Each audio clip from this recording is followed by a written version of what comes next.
Isaac. Oh, Nicholas. Isaac. Sorry, my He's pups are trying screaming. to get away. Live. We're live. We got 2 I thumbs can't up. hear him. Huh? He said his pups were screaming. I don't hear him. Oh. Let's get the chat up. See if we got anybody in here. We got 3 eyeballs in here. There it goes. I have my other laptop on. I always watch. And then it got an ad. Harbor Freight ad. Okay, if you guys are here and you can hear us, say hello in the comments. Nicholas, you're real clear now. Yeah. Uh-oh. Oh, but I'm muted. There we No, go. there you are. Crystal clear, baby. So, there we go. Tree Dog. Howdy. Howdy, howdy. Hey, Tree Dog. Boy, he's the first one on there every time.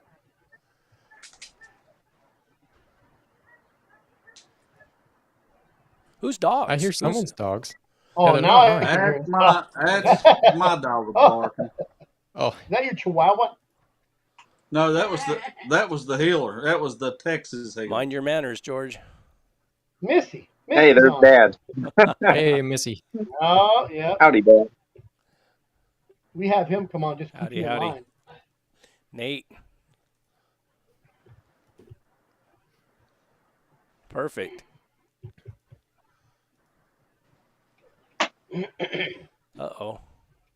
He's got a nice avatar there.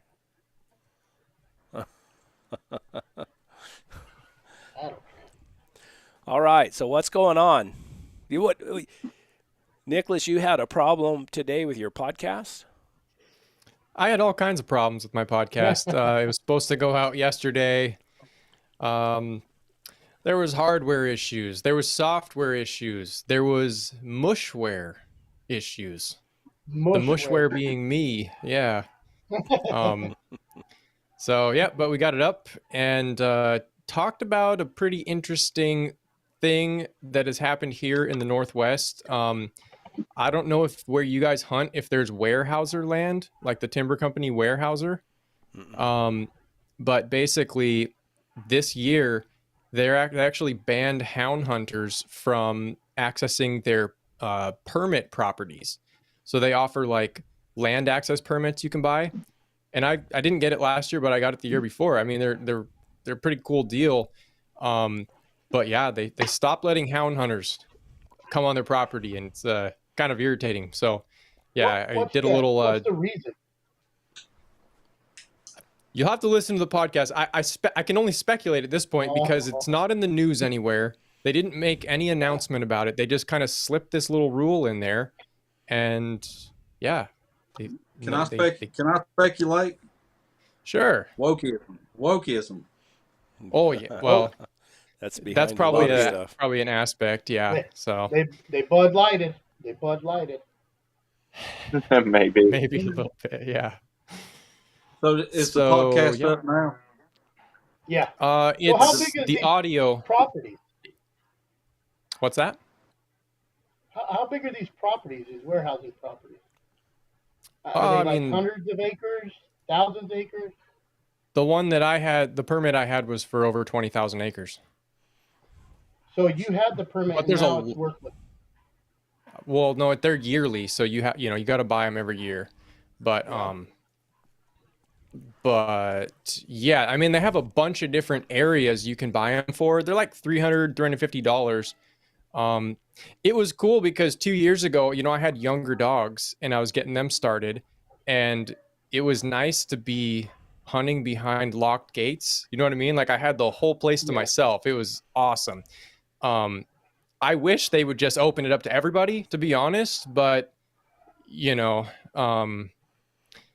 it's pretty controversial, and I like to talk about controversial things on the podcast. So that was kind of the main theme of the show today. So how many permits are on that property? Just you, or they release so many? I think it depended on the area, but I think it was around, they'd have like 200 or something. Oh. But most people would only get them for elk and deer hunting. So gotcha. by the time the hound seasons would open up, all those the big game seasons would be over. So like the places are not gonna get used at all when when this goes into effect. A lot of hound hunters would get them. I ran into a few different guys out there, but I don't know. It just sucks. I guess What other hound hunters is there? What other kind of hound? Basically, what else can you hunt there? So just bobcats and raccoons in Oregon. Yeah. Is there bears there? There's a lot of bears. Yep. So you trash every now and then?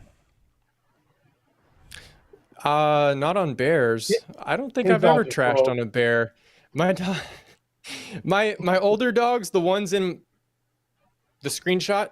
Where's my finger? Other way. Those ones. These ones, they don't really trash too much anymore. Maybe a little bit, just to keep things spicy. But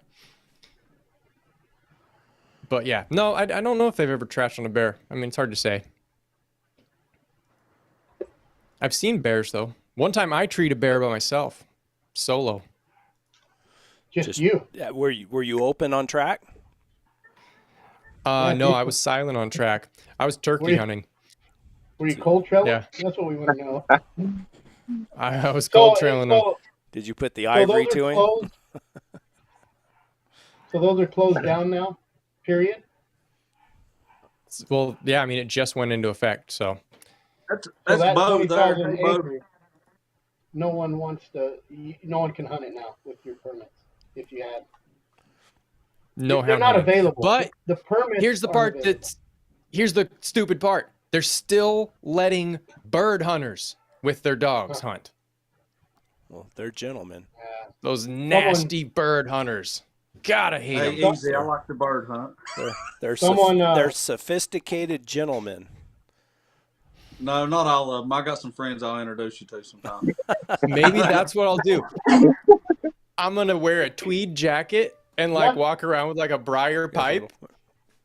I would. And just be like strolling around with my dogs and be like, no, these are short hair pointers. I don't know what you're talking about. They wouldn't know the difference. Your guys' bird hunters are way different than Southwest Virginia bird hunters. I guarantee you that. Way different. They say in Arizona when they quit lion hunting, then everybody's going to become a coyote hunter. Oh yeah, very true. That's what happens. I think it's time for you to become a bird hunter. You can't help your dog to trash it on cat. But well, you know what? It's not even so. Like Missy, my beagle friend. She's on. She's on right now. Yeah, I know. So it's all small game. They banned it. They banned the use of dogs for small game. So that would include rabbits. So you better be mad too, Missy. But I do see your comment that you got a permit 5 years ago and it wasn't worth it. I've heard that a lot too, that they're like not that great. So we don't realize how fortunate we are. I mean, public land. I've cut lion tracks. Now I'm in terrible country to try to trail a lion, but I've cut lion tracks less than 2 miles from my house. I caught that old female lion less than probably 8 miles from my house. But my main information source, I feel like it's the Men in Black where they go, we're going to go to the hot sheets and they go to the Inquirer or whatever. Mine is Facebook. 90% of the time it's a house cat. But, when I was chasing, I was out hunting. That's that one I actually videoed.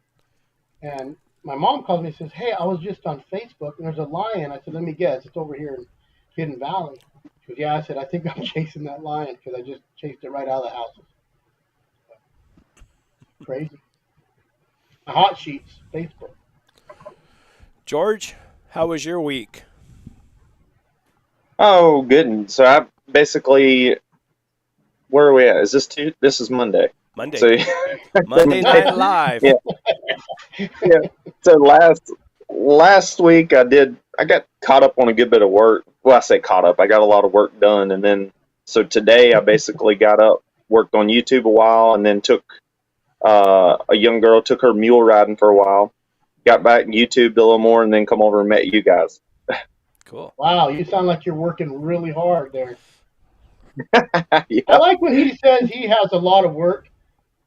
He was fishing the last 3 hours, I know. and it's only like noon. And I'm like, how did you work today? You getting up at 2 in the morning, working till 8, and then fishing the rest of the day?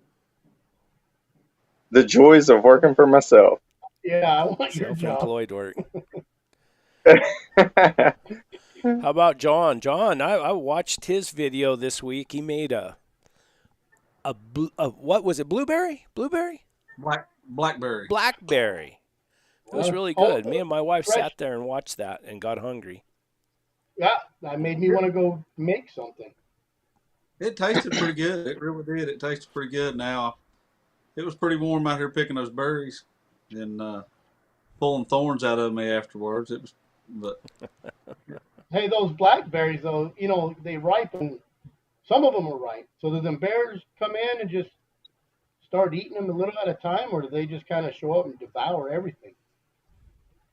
you know, that's a better question for George. I mean, I've seen them eat those, but the areas we always hunted, there's more of the autumn olives. And now I know the autumn olives trees, they just destroy them things. They break them things all to pieces, eating them What out is of the it. autumn olive? What is? We don't have that in Arizona.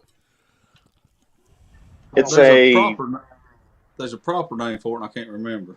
Yeah, we have choke yeah. cherries. We have raspberries. This reminds Is it you a berry? it's not really a bush, but it's not a tree either, and it grows. I don't know what is the average, John? 6, 7, 8 foot tall. They're all over the place here. But I'd Yeah, say about the biggest you'd see, I think, would be about 8 foot tall. I think. yeah, But like he said, they're kind of and bushy, little. but they're not. But they're not really just a bush. If Bo's still watching there with West Virginia Houndsman, he might be able to tell us more what the name of them is because Yeah, He's a West Virginia bear might have to hunter. ask old Google, but they do play a big part in where and how we hunt this time of year. As far as because we'll get basically what is it next week we can start hunting or the following whatever it is when August when we can start hunting that will play a big part. So I think our bear season, I think it starts in August, or it used to. But the problem was that it was so hot here. I mean, it was just tough. You just couldn't hardly get out Same and get here. anything done.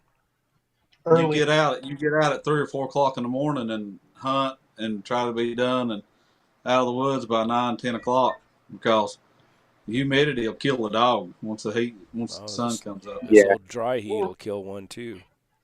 Yeah, we're rigging by 3:34, You can't. and then How taking a nap by 9 or 10. how far or yeah. how Virginia light? changed our law. We can start hunting at 4 a.m. now, I believe it is. So you can start You before can the let sun comes yeah, up. you can let dogs go, Yeah, right? for safety. You can rig all night, or do they not let you rig? Yeah, I'm not sure the actual specifications of what is allowed, what ain't, but overall, yes, we can be out there with dogs. We just cannot turn the dogs loose until 4 a.m. That's how it is here. And I tell you, I was hunting with Elizabeth, and she's from California, and she would freak out a little bit because I want to rig at 3 in the morning, or and it's not. But over there in California, I don't think you're allowed to do none of that. Well, when they was able to hunt, so here you Yeah, get they a lot can't of do these guys nothing from over Cal. there now. No, they can't even think about it, or they get a ticket. But she gets over Can they here. hunt gray fox? Can they run gray Oh, they fox? can hunt raccoon. Yeah, Every bear raccoon hunter and gray is a fox. raccoon hunter. They catch a lot of big raccoon. Big, healthy ones like a 32 Big. pounder. No, like You're 200. Like a talking about 250 You're pounder? talking about short tail raccoon. Short tail. Yeah, I imagine there's a lot goes on. I know there's government hunters or paid hunters that catch quite a few lions over there. Well, that's what happened in California. They said you can't hunt no more. And the first year they banned that back in the 70s, I think they killed like 1,300 lions or something outrageous, some crazy number. Terrible. Yeah, they're still killing thousands of lions. It looks What is like it a called? manzanita Cranberry? berry. Doesn't that look like a That is manzanita what apple, Brett? A Those little are bit that's just small. like really zoomed in. They're real small. I mean, I don't Huckleberry? know how to. No, they're smaller than Yeah, a I huckleberry. think Wouldn't you? But it says here that another name for them is Japanese silverberry. Wow. Are they good? Yeah, the bear love them, and then also kind of going back to the blackberries and all that. They're really starting to hit them up here around where I am right now. I noticed when I was riding the mule, there's a lot of sign and stuff around the blackberries. hey, Res Hounds is on. Yeah, I put We, his thing up there. we So just don't can you see a guys bear here eat? on. We need to We get just don't him see a on bear here. here on the farm. Very rarely. I don't think we can eat those. I don't think you're supposed to eat those autumn olives. I don't know anybody that eats them. Well, what you should do is I tried one, and it ain't very good. they're They ain't bitter, very aren't they? good. Nah, I don't Kind know of how the reminds bear me like of it. them. Reminds me of them manzanita apples, real Yeah. small. You got those over there, don't you, Brett? Yes. Manzanita. Cameron Coleman. Oh, Cameron Coleman. look at them, West Coast commies. We still like you though. We still like you, Nicholas. No Hey, I'm matter not one what of the they say. commies. You're not. No What Looks you, way. amazing for over there. Chris? Did you make a video this week? I think we should pass. Go to the next person. No, I was at the hound trials, and How was man, that? I just Tell us a couldn't. story. Tell us a good story about hound trials. I don't know His anything dog ate about his those. video. His dog ate his video. Took off my GoPro like Brett's puppies do. You It know, happens. the hound trials are good for kids and to get your dogs kind of used to other dogs. You know, I had a dog fight this week, but it was actually the sister I gave a guy to my Yucky dog. And we had a red bone there that's kind of been picking on everybody, and that red bone picked on that. Her name's Jasmine. We get to the water race, and I got my red bone there, her brother, and we got a cable that holds the raccoon, on the. I don't know, we got the holds the raccoon on the, and it's in a cage, and we drag it along. There goes my Well, money. there goes all of our money. You guys' So 6 cents just got yeah, demonetized. so as soon as they blew that whistle, we let it go. That old gal jumped over the cable and just went after her brother, like started a fight. It's kind of crazy, but it's really good for kids. If you get a puppy and you want your kids to learn dogs and how to handle dogs around other dogs, and you want maybe your dogs to kind of get used to dogs. That old boy that had that other red bone, he has a couple dogs at home, and you can kind of tell they run them, but you could tell a person who has hounds, loves hounds, but don't run their hounds because they're fat and Right. fatter than most. You know, I've been at grocery stores or in a parking lot getting gas, and people are like, "That's a skinny hound." I'm like, that hound's in shape, perfectly shape. But those hound trials is cool. They do a raccoon drag. You know, they drag a scent, let dogs go. Whoever crosses the line is a point. Whoever trees first. They do a tree bark competition, single tree, one dog, and then they do a double tree with two dogs. So they time it for a minute. They bark so many times. Whoever barks more wins.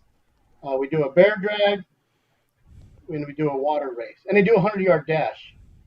So you How do they do literally that 100-yard dash? they line all the dogs up.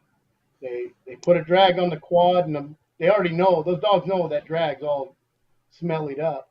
They take off and blow the whistle, and you got 10 people with cameras in slow motion, and people watching to see who crosses that line first. It's Are people kind of, pretty competitive about it? I mean, there's some people there that get kind of competitive about it, serious? but it's such a small. It's not like those big houndsman associations. I know, like California and some of those guys. They probably more now because there's no bear hunting and there's hundreds of people. We had 30 dogs this weekend. So it's really kind of nice. It's a nonprofit organization. The people who run it used to do it as kids, and he's a real good houndsman. So I want to get him on an interview which I probably should have done this weekend, and I'll probably get yelled at just for the record by Brett. So I didn't.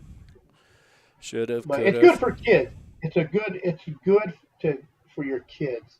My kids have a blast there. Do y'all go They in go catch camp? I crawdads. mean, is it like a Yeah, yeah. 2-day I deal? usually leave.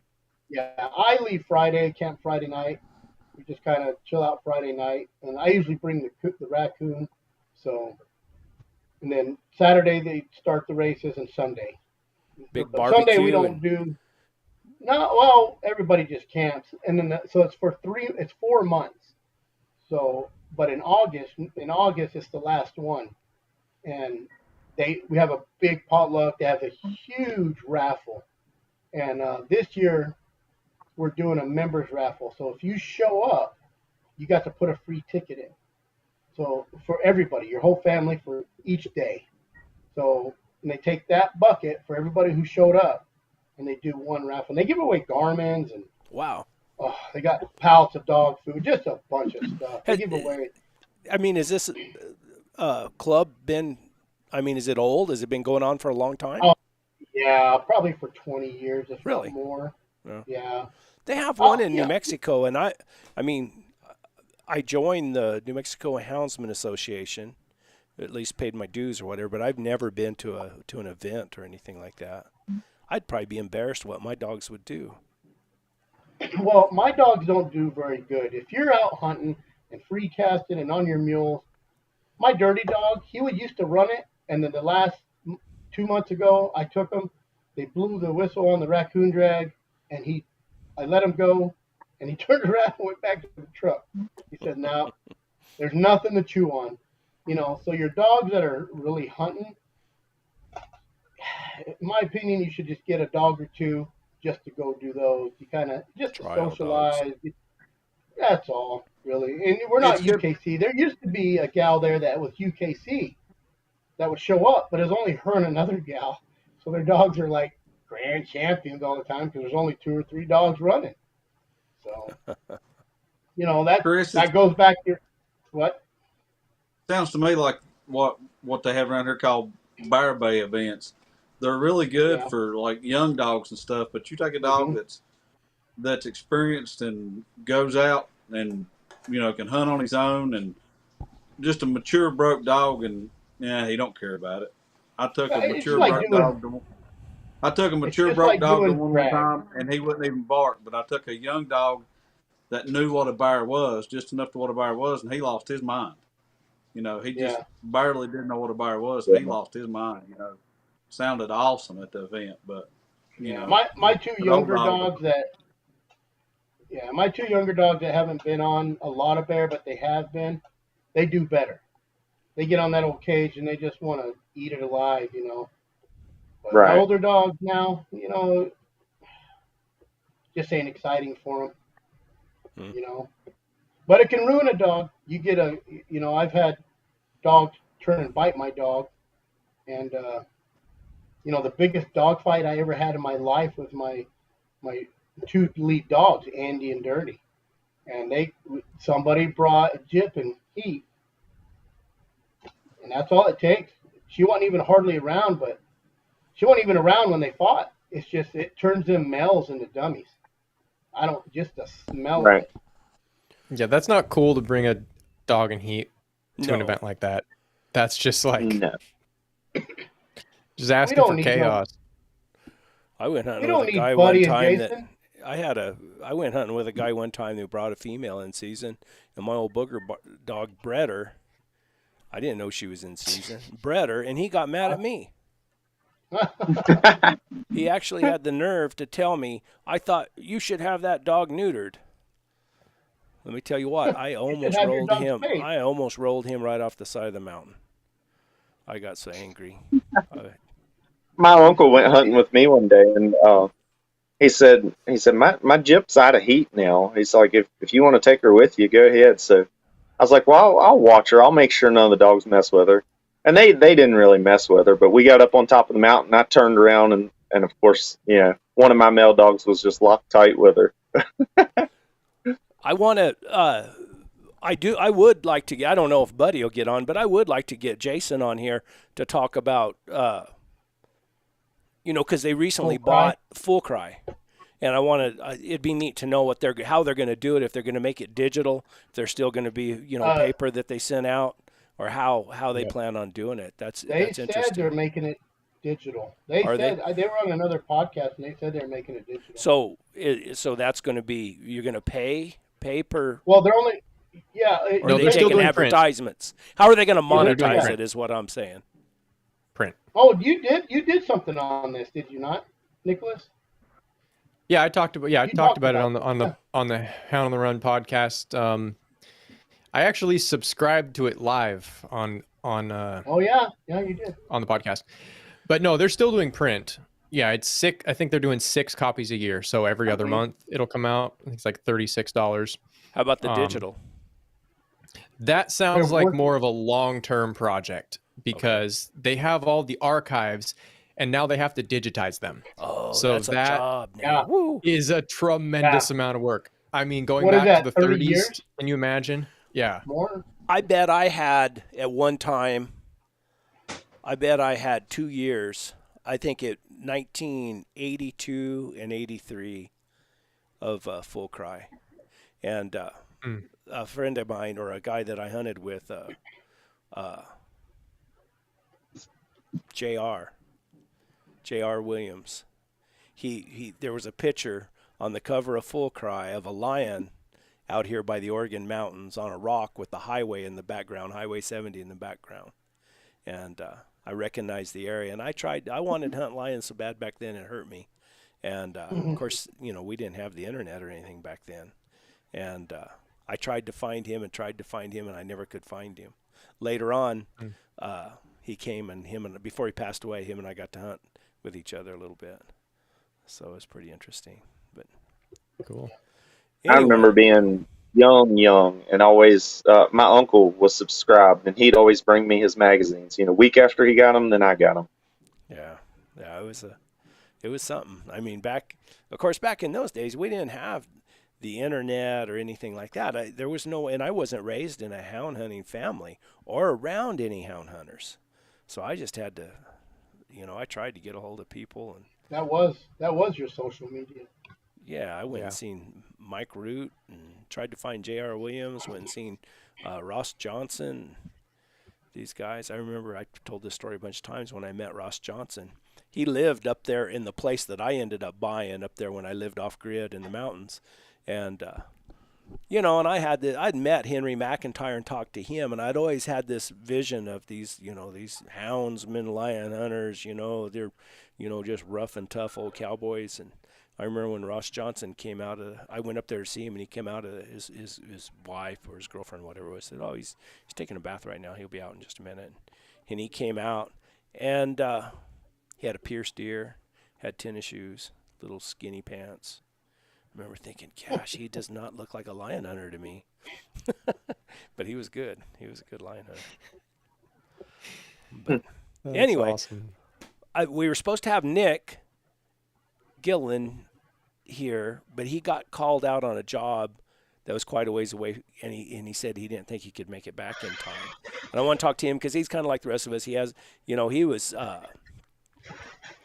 had Nightlife Kennel YouTube channel, and I always watched his content, and then they had that podcast there for a little while, and I always enjoyed listening to him. I thought they had one of the better podcasts out there, really. And but anyway, so he couldn't make it.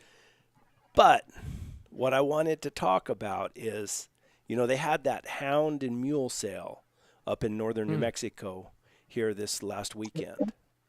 And they sold a dry ground lion hound for $20,000, and they sold another hound, I think, for like 14 or 15,000, and then they might have sold a couple more for 8,000 or something like that. So, and I remember, and I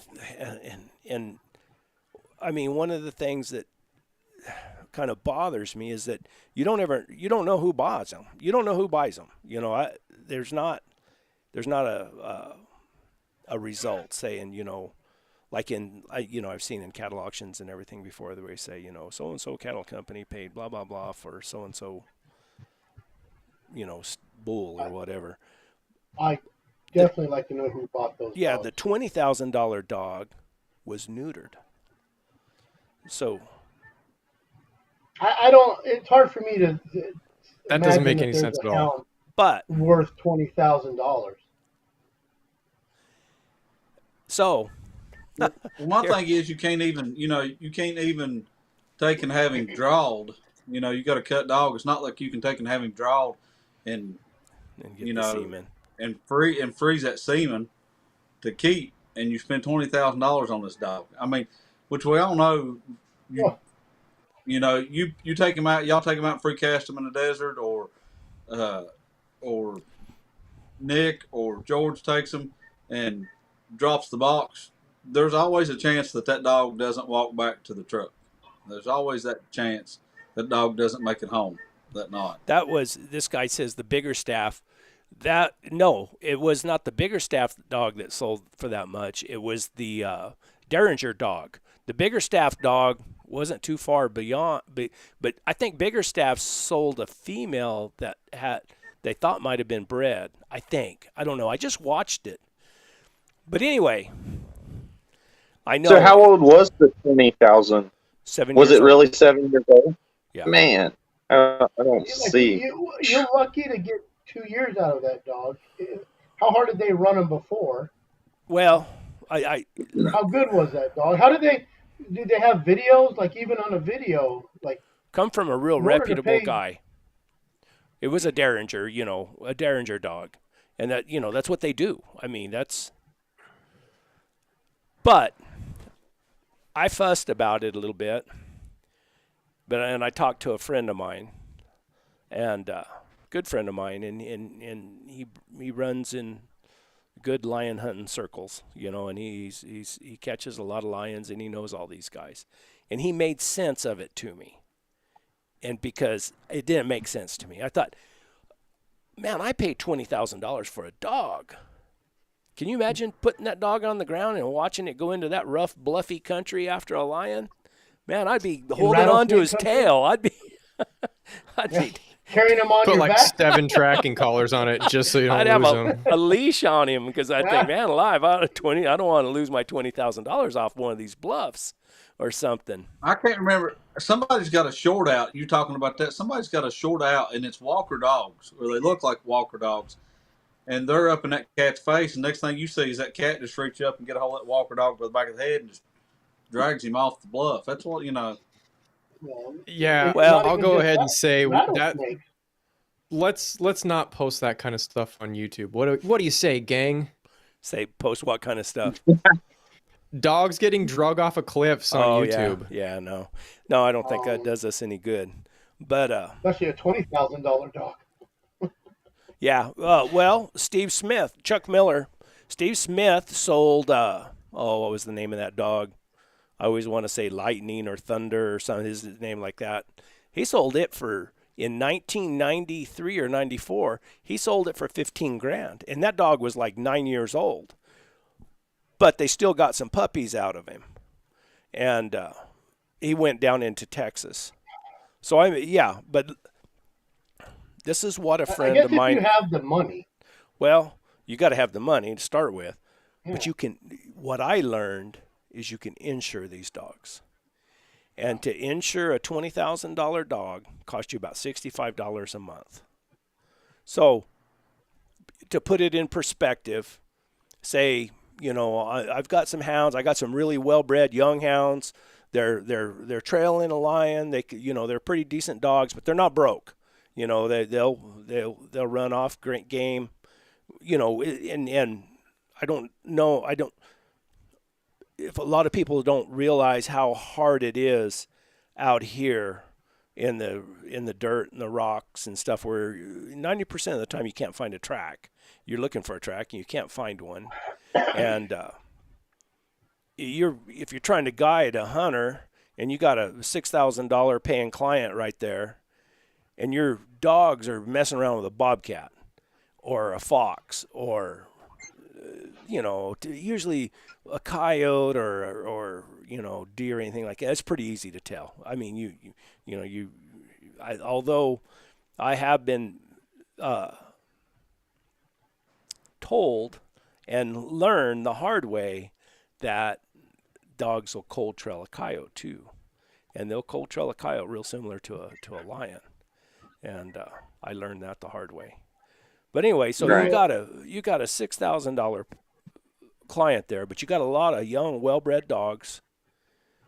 If you can buy that dog for, even if you pay 20 grand for him, and that dog's 100% broke, and these guys that Derringers, they I've talked to some guys, and they said when you get a dog from them, they won't even bark at a bobcat. They are 100% broke lion hounds, and that's all So they're is going to this an train. actual Derringer that sold the dog, right? Yes. Is this Yeah. actual? Yeah. Sam, is that the young I don't Yeah. know him. I've heard about him forever. Well, So you got these young dogs, and you bring this broke dog in, and he won't bark on nothing but a lion track. Man, you can get the rest of your dogs all straightened out, and in the meantime, you can be bringing in some clients, and Right. you guide You five, think it was six an thousand. outfitter that? What's that? You think it was an outfitter? You think it was an outfitter that bought these dogs? Either that or a rich guy who just wants to catch lions. I mean, or they bought him back. I would think, for someone like me, I mean, if I was going to pay $20,000 for a dog, I would have me some young dogs that were ready to go, that were trailing, that just weren't quite broke, and I would have me 5 or 6 clients lined up to guide for. And Right. so then you're going to have an income of $30,000 in that first year. And you're just paying $63 or $65 a month for insurance for that dog. Yeah. So that kind of So opened my eyes to Here's- it. here's the thing about the auction, though. Like this, Chuck Miller's right. Okay, Warner Glenn, Larry Hendricks, right? All these guys, Jack Chuck, they'll take you with that dog and show you what that dog will do. They're happy to take you with them. Mm-hmm. I don't know how this auction works as far as, yeah, he's a good name, but you have the opportunity to see what that dog can do. Well, That's the scary part. That would be the scary part. no, I used to the run scary off- part to me would be, Basis? what's that? Is there a trial basis or some kind of? I'm sure there's a guarantee. But I think Derringers have a real good reputation. I mean, I think that they would be real concerned Yeah. about that, and they're not going to, I'm Well- sure that if they tell you that dog's broke, that dog is, and from what everybody has told me, that when they say a dog's broke, I mean, it's the real deal, and I think that name, I mean, yeah, that name alone is enough for people to say, yeah, that's legit. That's good enough insurance right there, that the dog is not going to be misrepresented. Right. And then, as a business decision, I never thought of it. I was like you guys. I thought to insure a $20,000 lion hound, you're going to turn them loose in bluffy country and everything. I thought it would cost you $300 or $400 a month.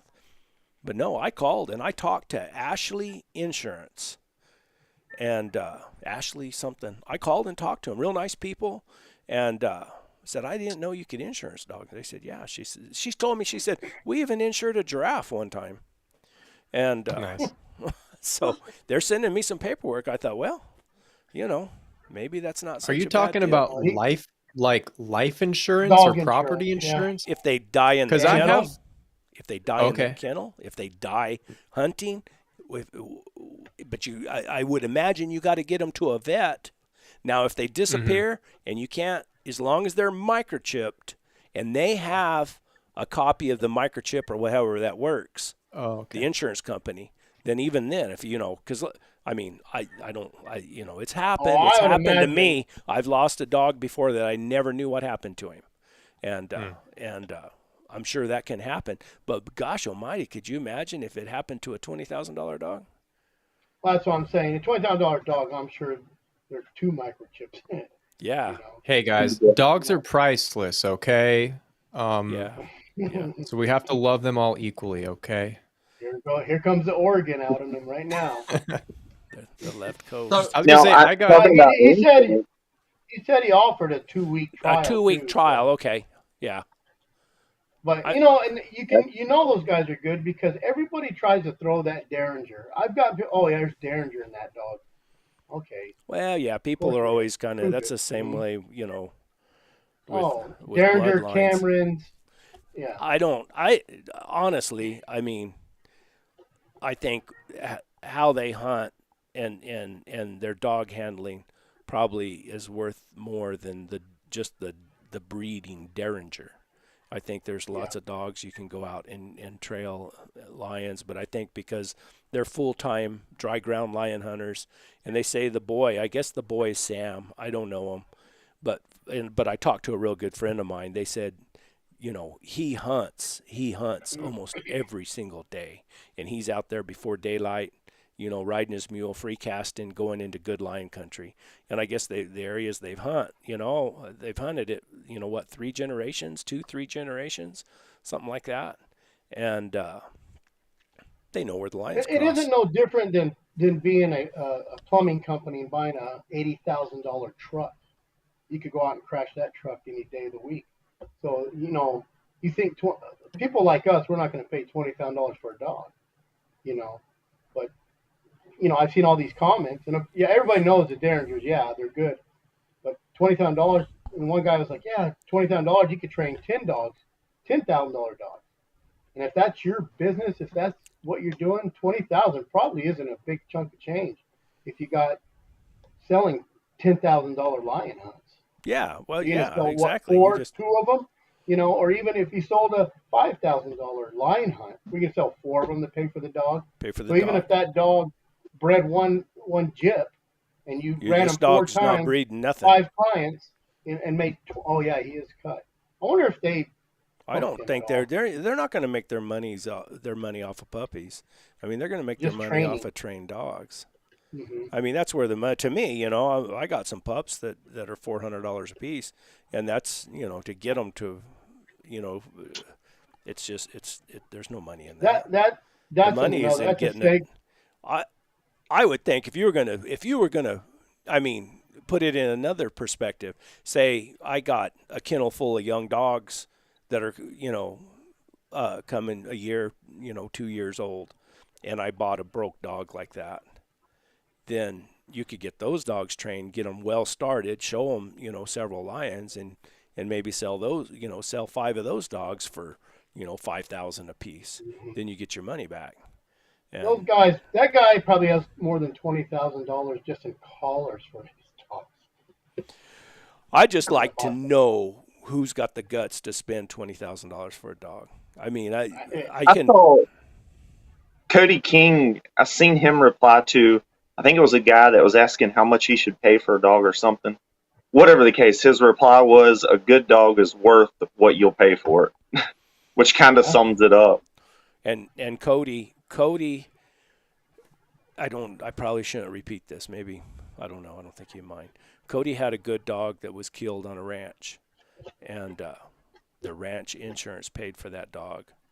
Oh, And I then, think you talked about that yeah, before. and then Cody went and bought a dog from what's his name? Real good lion hunter, houndsman down in Texas, and he paid top dollar for that dog. I mean, he paid a lot of money for him, his insurance money I and would stuff. like I would like to just walk next to that dog and see how a $20,000 dog runs. Will they charge you? I would love to watch that. They'd probably charge me five Cost a thousand. thousand I can go dollars buy a a lion day hunt just for to 10 walk next grand. to him. Hmm. I'd love for him. I'd love for that. Find out who. I'd love for that guy to post that dog working just to watch a $20,000 dog. Yeah, I mean, You know. don't get me wrong. I mean, at first when I heard it, I had a hard time believing it. I really did, and I I thought, did too. and you know, but when you put it the way it was put to me, I mean, and I want to see dogs be worth more money. I mean, I got a whole pen full of them out there. I'd like to Well, then say get if a I had a Labrador. dog that I could go out there and I could guarantee that dog will not bark on nothing but a lion track, and he'll trail an overnight track and help you catch that lion, and he's worth $20,000. Man, I try to go make 3 or 4 of them a year. get a Labrador, get a poodle, breed it, and you have an $1,800 dog Now we're talking. as an 8-week-old puppy. I thought That's about what doing drives that. me crazy. I thought about getting a poodle and making canoodles and selling those in Portland for like $5K. You could do it. You could do I've it realized. over there. I know I've realized that a lot of what makes the dog worth a lot of money too is, and this is just me, my personal experience. My dogs went from being the average grade dogs to when I started putting them on YouTube. Now it's unbelievable. You know the money that people will offer you for the same dog that they wouldn't have paid that much before the social media presence. Seriously? That's awesome. Oh yeah, Where's oh yeah. I don't. It's not I, just because they feel like, I don't know. I mean, I reckon editing makes the dogs look really good, or I reckon now they know I hunt a lot, or I'm not exactly sure, but I can see definitely that. I You could got receipts, sell. like you got a bunch of videos of them treeing bears. So Yeah, so now I can, if I wanted to, I don't do this, but I could sell pups no problem. Where 2 years ago, you know, I wouldn't have got near the money for them that I could get now. I'm sure if I wanted to. But So saying there's I that, a think you need social to. media plays a part in it. Robbie.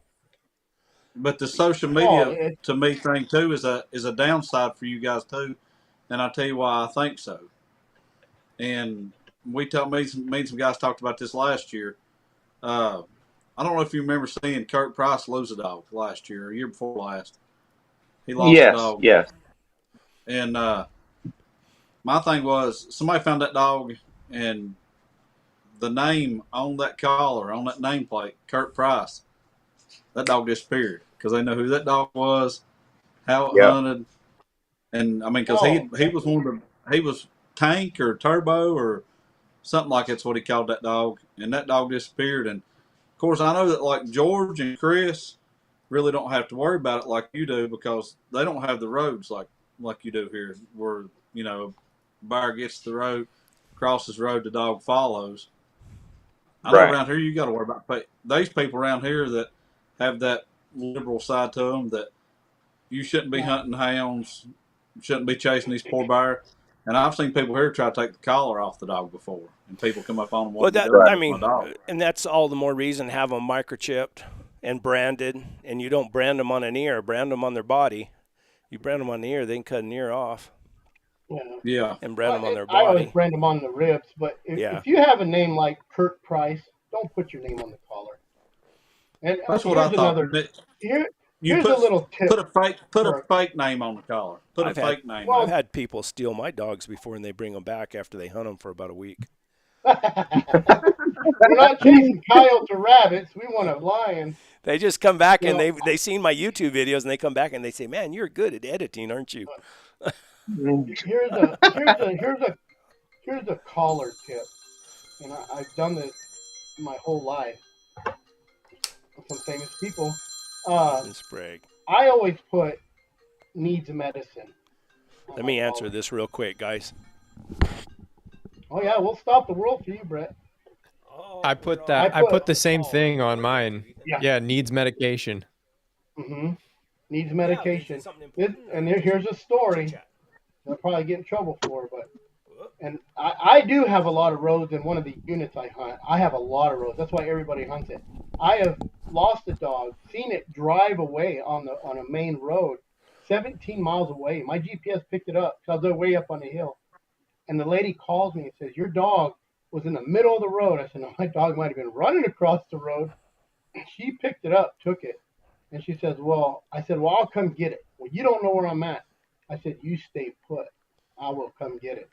So that little blinking light tells me, and I did. I went and got it and picked it up, and she did her little, hoity-toity riot act of how crappy I was. But uh, I put needs medication, and I've had people call me and say, "I got a dog here that says needs medication." And I probably shouldn't say it, but I did shock it right at that, and I said it was having a seizure. I'm gonna come get it. And she held it for me. I said, "Give it water." and they fed it a sandwich and everything. Well, Nice. me and a buddy of mine, we were up there and we were on the side of the mountain up above when I lived up there off grid, and he was up there. Matter of fact, he had a really good bear dog, and we were up there running bears, and we had lost him. I mean, we had signal on him on our Garmin, and we were way up on the side of the mountain. There was a little dirt road that went down through there at the bottom, and he said, "Well, I told Robert. I said, man, those dogs are getting down on that road." And then all of a sudden, about 5 minutes later, I said, "Man, your dog is really, really fast. He's going 40 miles an hour down that road." Someone had picked him up. Thought they were lost. Took them back to We town. I We should had had to we go all the should way to town answer. to I get had a them. buddy. I had a buddy chased a puppy year before last down the road. He said I could never catch up with it, and he said I finally got up there, and it was a guy in a van. And we Oh, have a trail here where they ride off of Mount Rogers Mountain all the way down to next to the state line down here. That guy run a shuttle bus for those people, and he stopped and picked that young dog up off the side of the road. And they said I was coming to get him. You picked him up before I rounded the corner. And he said the pup was running faster than he could drive. I think we should answer that him's question. Somebody I asked a would. question about training a dog or whatever, didn't they? Well, it said, well, first it's the same. He says the question about selling pups. What do you feel about selling pups, knowing that you don't know what the pups are going to turn out like? I tell But you, and this is, I mean, if I was going to go and try to profit or make any money off my dogs, I would. And I've sold some dogs. I mean, but I think I would try to just raise a litter every other year or something like that, and get them to a year old and sell them as started dogs. Get them where they're Yeah. trailing, where they've seen some game. They're not 100% broke. They handle, they load up, they come when they're called. They know what that tone means. All that stuff that we do to our dogs. And then say he's a manners. started dog, and then have some video, showing what he's done, and then hopefully get, maybe a couple grand, for a well-bred dog that is bred this, that comes from dogs that catch, in my case would be dry ground lions, and I think, I think you'd be, I think it'd be a lot of fun too, to get started dogs going like that, and puppies. They're just puppies. I mean, Well, manners is worth the money. yeah. Manners is worth the money.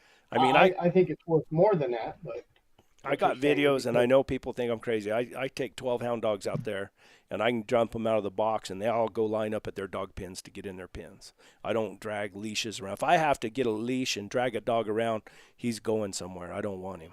I mean, Right. I won't do that. I just can't stand that. They come when I call them, and now with these collars, it doesn't take that much to train them to do that.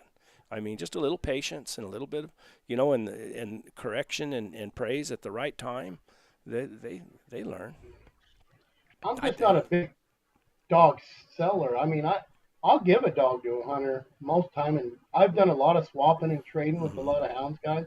I gave a couple dogs to the biologist, and one of them didn't make the cut because he crap in the box. I mean, it was just stupid stuff. But the other one, I just got bragged about it because he bragged to another guy about it, and that's when you don't know how the dog's going to turn out.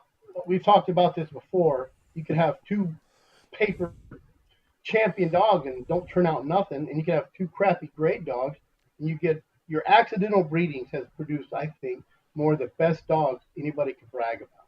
If you ask them, oh, I had an accidental breeding. I just talked to a houndsman this weekend about it. So you don't know, but if you know dogs, and it's kind of that you're going on your own, you're just kind of taking a chance when you go buy a puppy from someone else. But when you breed your own dogs for so long, it's hard to bring in another line. Yeah. And sometimes you just have to do it and breed and see how. And I always keep the whole litter, And when I get rid of dogs, I'm like, this is what I have. This is the dog I like. This I is why these dogs are doing this. I want to respond to this real quick. I think I think you got to be real careful with that setting them up to fry them. At least, and it probably depends on the line of dogs. But if sometimes, I mean, you can sure, if you're not real careful and you haven't shown them enough good game, you can sure ruin a dog. I had a guy that I got my dogs from say, and I've done this since I've always had dogs. Is I let them run kind of feral in my yard for 3-4 months until they really start treating the neighbors' cats or causing too much trouble. Then I'll start chain training them. But he said, let them chase everything under the sun. Let them chase those rabbits. Let them chase those mice. Get them to get gamey at least. You'll find out if those dogs are chasing that rabbit. I used to have a bunch of feral cats, and every day I'd come home and they'd have something treed somewhere, or my neighbor would call like, "Oh, you're cute little puppies," and that was at 8 weeks, 10 weeks, 12 weeks old. Yeah. And you're gonna find out which dog you're gonna like, and that's all it's about. But let them run all that stuff. And I was always told don't shock them until they're older, and I do my best not to shock them. The only time I've really kind of stimulated them is to teach them to come, and I put them on that rope, and I don't fry them. I don't fry them until they're way old. Yeah. I try not to burn them up in the box, on the box, loading in the box. You know what I mean? Yeah, they need. You don't to want know. them shy. You don't know, want them shy. I've ruined some dogs in the past by losing my temper and but now I let them. I got tons of jackrabbits. I let them run jackrabbits and everything out behind the house, and when they're young, let them do that. The only thing that is of course, deer and coyotes. I just hate coyotes. Coyotes can be a terrible. Randy Cooper Chuck always Miller. loves pups. Chase everything. Chuck Miller has it right there. Yeah, exactly. Just let them be around here. Yeah. The white-tailed deers are, we got a pile of deer around here, but long as I get my pups out enough and just full with them, they almost will desensitize themselves to white-tailed deer. Kind of like you'd be around in a cattle field or something. Just too many, yeah. Right. But if you're only going out once a month or twice a year, and they don't, if you're not putting them under 10 bear a year, I'm talking bare minimum. Even then, you put those dogs under 2-3 bear a week, they're not going to want to chase no damn rabbit or deer. I'm not saying they won't, but if they get praised, well, hell yeah. We all have a son or a daughter or a kid that Jack, listen. my half running dog that came from Cody King. That sucker will run a jackrabbit every single day, and he's been on 6 lions this last year. Caught 6, and I take him out the back, and he goes looking for a jackrabbit. And the problem is he can almost catch one. Nice. Oh, He just needs a little exercise. Chris, come back to us. You guys all froze up. No, you're the one who froze up. What about when you take him out in the desert though? What does he do? When you take him out, when you load up and go out in the desert, does he bother a rabbit then? Jack? Every single time. Oh, I didn't know if it was just at the house. That's what I was wondering.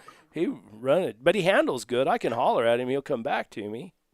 And lions aren't fast enough for him. They're not enough of a challenge. He needs the speed of a jackrabbit to really test him. He just, that dog, and when you call him to come to you, he comes 90 miles an hour, and you better be standing sideways because he will knock your legs plumb out from under you. He's just enthusiastic about everything he does. Now, are you a good houndsman or a bad houndsman for keeping that dog that causes you to have a stroke every time you take him out? My goal, this is my goal, guys. I've always told everybody the same thing. I got to hunt probably more than most people who have a 9-to-5 job, but I still didn't get to hunt enough to be good at it and to have good broke dogs.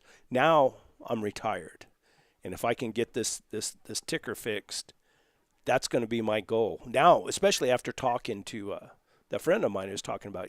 I want to see if I can get my dogs where they're not going to bark on anything but a lion track.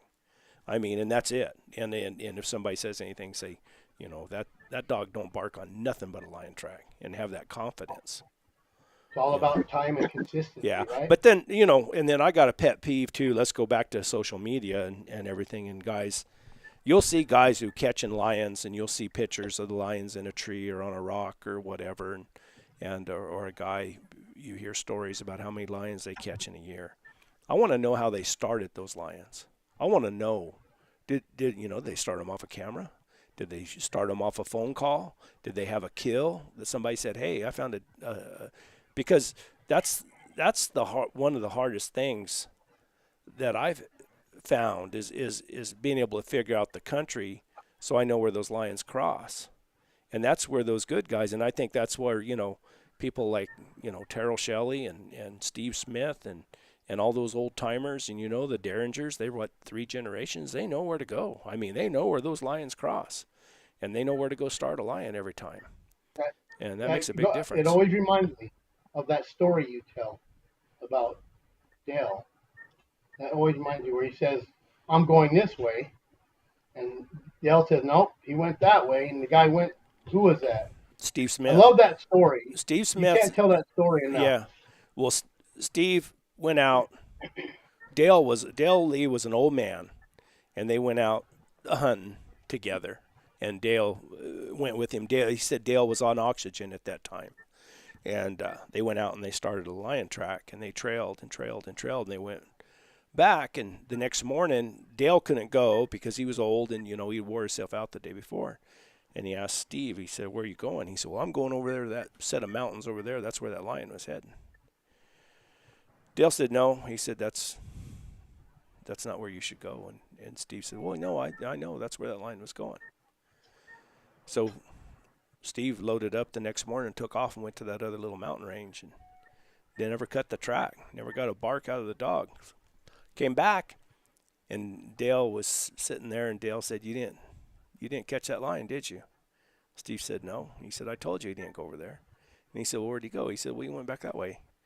And Steve said, "I couldn't stand it." He said, I just left right then and went right back up there." He said, "Well, I trailed that lion up that day and caught him. And that afternoon and caught him." And he said, "I come back and I asked Dale," he said, "How did you know where that lion was going?" He said, "Dale looked at me and said, 'That's because I'm a lion hunter and you're not.'"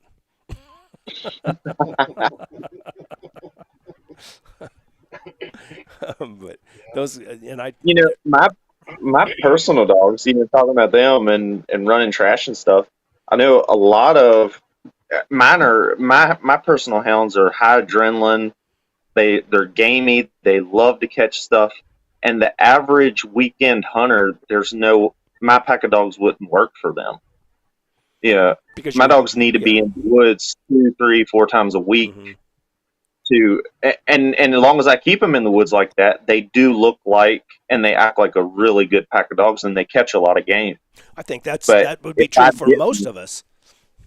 yeah, yeah. If There's I good didn't have them in dogs. the woods that much, they would probably become a lot more trashier than what they are. I'm sure. Yeah. Oh yeah. Oh, you let them sit for a month, you could tell the difference, and then Oh you take yeah. them out. Oh yeah, And that first week is just, I call it Western week because it's just trying to line them out. right. They just want to go run, just to run. Like you should go run them 100 miles that whole week before season and let them get it all out. You know Exactly. that Eminem guy. Wish he put his real name on there. He said lots of guys only have the Eminem. ability to pick up some giveaway dogs. Hey, there ain't nothing wrong with giveaway dogs if they're young enough. Because there's a lot. But if a guy tells you, here's this 3-year-old dog that's been under 100 bears and 100 lions, and he's giving it away, yeah, there's Run the probably other a reason direction. he's giving it away. Right. And it don't mean that that dog is bad, because I've always said this: a dog. We've talked about this. A dog will work different for someone else, but not all just giveaway dogs are bad.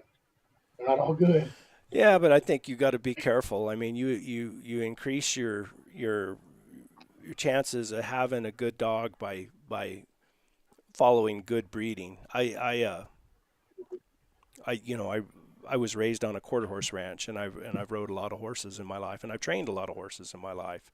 And I had a roping horse for sale one time, and this man came out and and I was telling him how the horse was bred. I said, well, his daddy's an own son of Mr. Sandpepe, and he's out of a Doc's Juniper mare, and he's bred to have a lot of cow in him, and he really sits on his butt and does things right. And I remember him looking at me, and he said, "Oh, I don't care anything about those bloodlines and blah blah blah."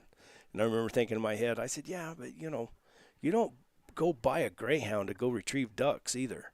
I mean, you want to get into the right bloodline to be able to at least improve your chances of success."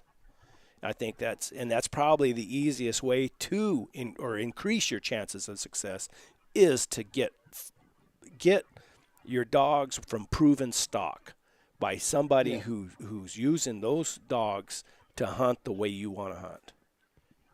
Not necessarily paper. Just No, we don't have paper. I don't have a paper one yeah. out there, Nobody in the West but hardly. I know how my dogs are bred too, and not because of what I knew, it was because I had good guidance. I had some old timers that pointed me in the right direction, and I sold an expensive four wheeler, and I had a wad of cash in my pocket. There was a guy on there, Timothy DeBoard. I don't know if he's still on there or not, but he asked a question a while ago to George. Wanted to know how much a mountain feist was worth. Oh, That's a that broad. I That's a I'm not a broad good one in question. that. I don't. Scruffy would probably, to a lot of people, be worth a pile of money, but average mountain feist, I really don't know. I'm not sure. Here you go. There's a Oh, I'm sorry. Go there's a ahead, John. guy if you want a started mountain feist or even a started cur dog to squirrel hunt with, there's a guy that does that, and he's a gospel singer. He's from the Spencer family. His name's Kevin Spencer, and he does that. If you want one started, and he sells mostly registered dog. He does sell some mixed stuff, but he sells mostly registered dog. And his dogs, it just depends on what they're doing. I mean, he'll sell 6-month-old dog that's working hard in what he calls his start pins, $850. But Right, I've seen mountain feist out there for an unregistered mountain feist. I've seen them for $100 a pup too. right. Does anybody know this guy? I Now, don't.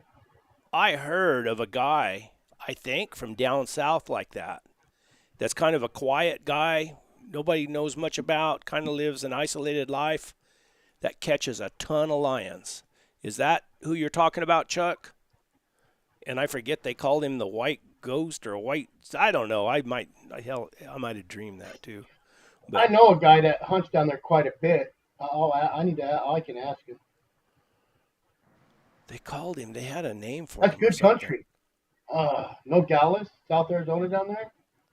I don't. You They could do a called him circle the and probably White pick up a lion. Ghost. So they called him something. I can't remember. I might have dreamed that too. I What don't are think that's They y'all's? called politically him correct. El Gato Rapido. What are y'all's opinion on breeding brood females? I love me a brood, baby. I know my booger dog loves brood females. I don't even know what that Talking means. about. So someone educate We me. What talking do you mean about by brood dogs female? still, or Just a breeding female, I think, a puppy raiser. He would use cur dogs. I don't know. There must be a different guy. I think this guy. I don't know much about this guy. I just heard stories about some guy who lived down there close to the border that caught a ton of lions and that not many people knew about him. It's like one of those I'll have to mysterious ask old people. Jared about that. Mysterious I think lone you got a hunter. good brood jip. And she's Jerry's a throwing good stick in a pups, rock. man. Might as well. Yeah, I But by got. brood female, do they mean one that they don't even hunt? They just have a female at the house that they use for I her wouldn't have. bloodlines. No, I wouldn't have one like that. I mean, Right, I wouldn't either, but I have heard of people doing that. But I wouldn't want one either like that if she wasn't hunting. unless Oh, she was crippled in that's some your way and couldn't yeah. go. That's probably your paper people doing that more than anything because she has the right papers. Maybe I've seen papers do that. Just for the For money. bloodlines. Yeah, just for the name, champion or whatever name's good. You know, I know in the horse world they would have a really good mare that was winning. You know, they typically like in the cutting or something like that, and they were winning on her, and they wanted to raise some colts that were bred like her. They would have a surrogate mother or a brood mare, and they would pull eggs out of her and put them in that brood mare, and then AI them. Keep racing her. Yeah, and they could keep using her, and they AI them, and of course you can, in the quarter horse world, I guess you can AI. I think it's in thoroughbreds that there has to be a live cover. They call it a live cover. It has to be bred by the stallion. But those AI, They do that. They do that in $100 cattle too, though. They do a lot of surrogate stuff in $100 cattle. Yep. I know a lot of Themitals that they use that. They call it. They take those cows and they call them. I can't remember what they call it, but what they call the cow, but they what they call flush them for their eggs.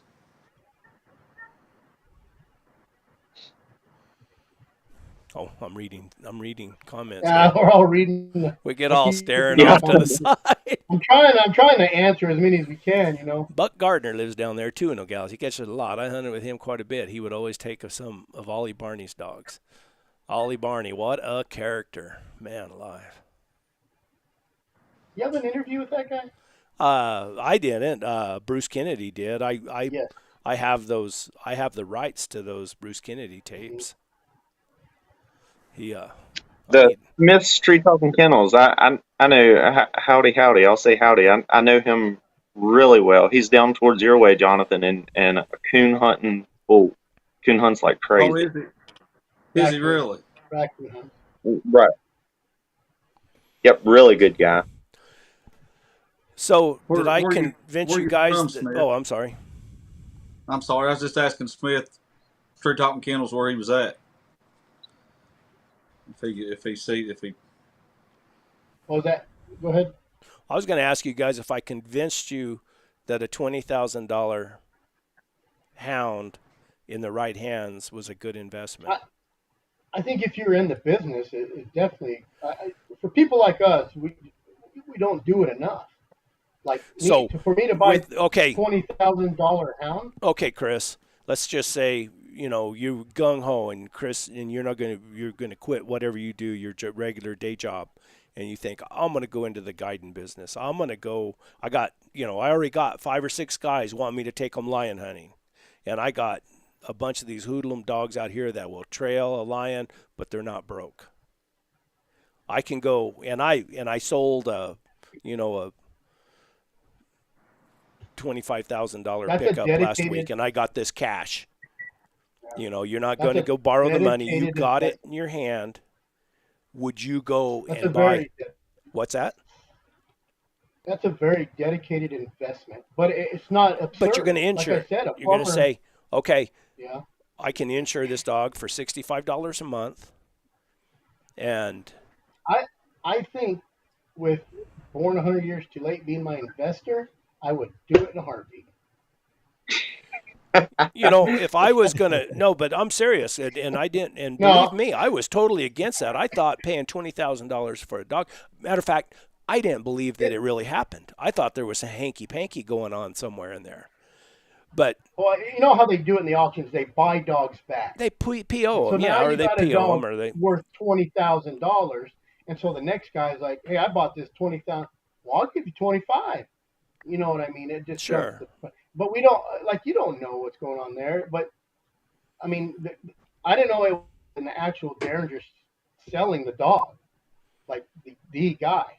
But so and everybody guarantee. I mean, that's a big investment. But it ain't no different than quitting your job to become a YouTuber or starting. Hey, you're getting personal now. Some of us have that opportunity.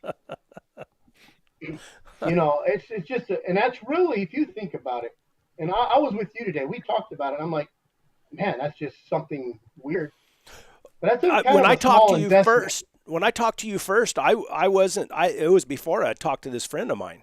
Yeah. I thought there was something wrong. I said, man, I can't see paying that for a dog. But when you put it in the right perspective, when you put it like that, I mean, you're $63 a month. Even if you get two of these guys tags filled, that's $12,000. And then the dog falls and hurts himself and can't hunt anymore, whatever. You're insured. You're insured, and you did that in 3 months. You only got, okay, Nick, what's 3 times 63? Why do you think I know math? Well, you look smart. 183. Well, how come you? How It's the come glasses, you? How right? come Yeah. you shaved off your starter kit on your chin? I know. Trying to be like George. Trying to be like George now. George. Yeah. So I don't know. So Chuck, he's like the smart guy here tonight. He keeps making sense because he is right.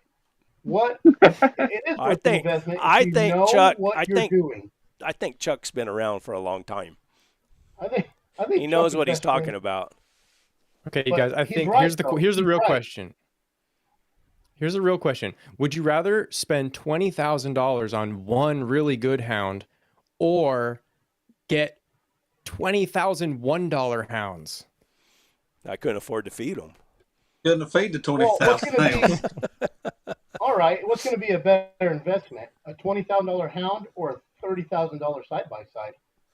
The only reason of that it side this by side is way. going to work for you is in the snow, and you're looking for that Think of the $20,000 YouTube hound. video you could make with 20,000 hounds. That's like 101 Mr. Dalmatians. Beast No, status. around here, as far as bear dogs, being 7 years old or older, for me personally, it wouldn't be worth the investment. And the reason I say that is, I don't think it would be. I'd have to think about it a little bit, but we can. If you're a young hunter getting started around here, and you got a couple young dogs, and you need an old broke dog, a lot of times you can find a 9-10 year old bear dog for a little bit of nothing because they're so slow, but they will trail only a bear. They're broke. So I I don't know where is that fine line of being an old, think- broke, dependable dog. I think bear and lion are black and white. I really do. I believe you're I think right, bears- 100%. Bears. I don't think there's a $20,000 bear dog because Right, lion dogs, especially a $20,000 one, are very meticulous in how they Right. hunt. So that dog, if it's as good as everybody says, like I don't hunt around super. I got my dogs. And I ain't no great houndsman like Derringers or Smiths or none of those guys, but that dog sold for $20,000 and the right person bought it, like Chuck said, and you know what you're doing, whether you're just investing and you have a hounds guy to run it. But here's my question to any houndsman out there that would know better than me. If I bought a $20,000 dog and I ran it with a bunch of crappy dogs that didn't know nothing, is it possible for that dog to start picking up them crappy habits? It would probably be on the houndsman to watch that. But how fast can you ruin a $20,000 dog if you don't know what you're doing? And it's running with crap dogs, trash on everything. That's a good question. I would think. You go, George. So I'll go ahead and just this is bear hunting, but this is one of my personal experiences, and I won't name no names. But I hunted with another guy for a few years, and he was he basically made a living by making and selling dogs and hunting dogs for people. He had one of the best hounds I'd ever hunted with my whole life, and finally he was offered enough money from a younger guy, and he went ahead and sold that dog. And that dog was one of them dogs where I hunted with it many a times myself. You could hunt it by itself, and 9 times out of 10, you was going to go to a bear tree at the end of the day, even if you was just hunting that single dog. But so this other guy bought this dog, A month later, he's calling back. He's like, something. This dog ain't doing what y'all, what you said it would do.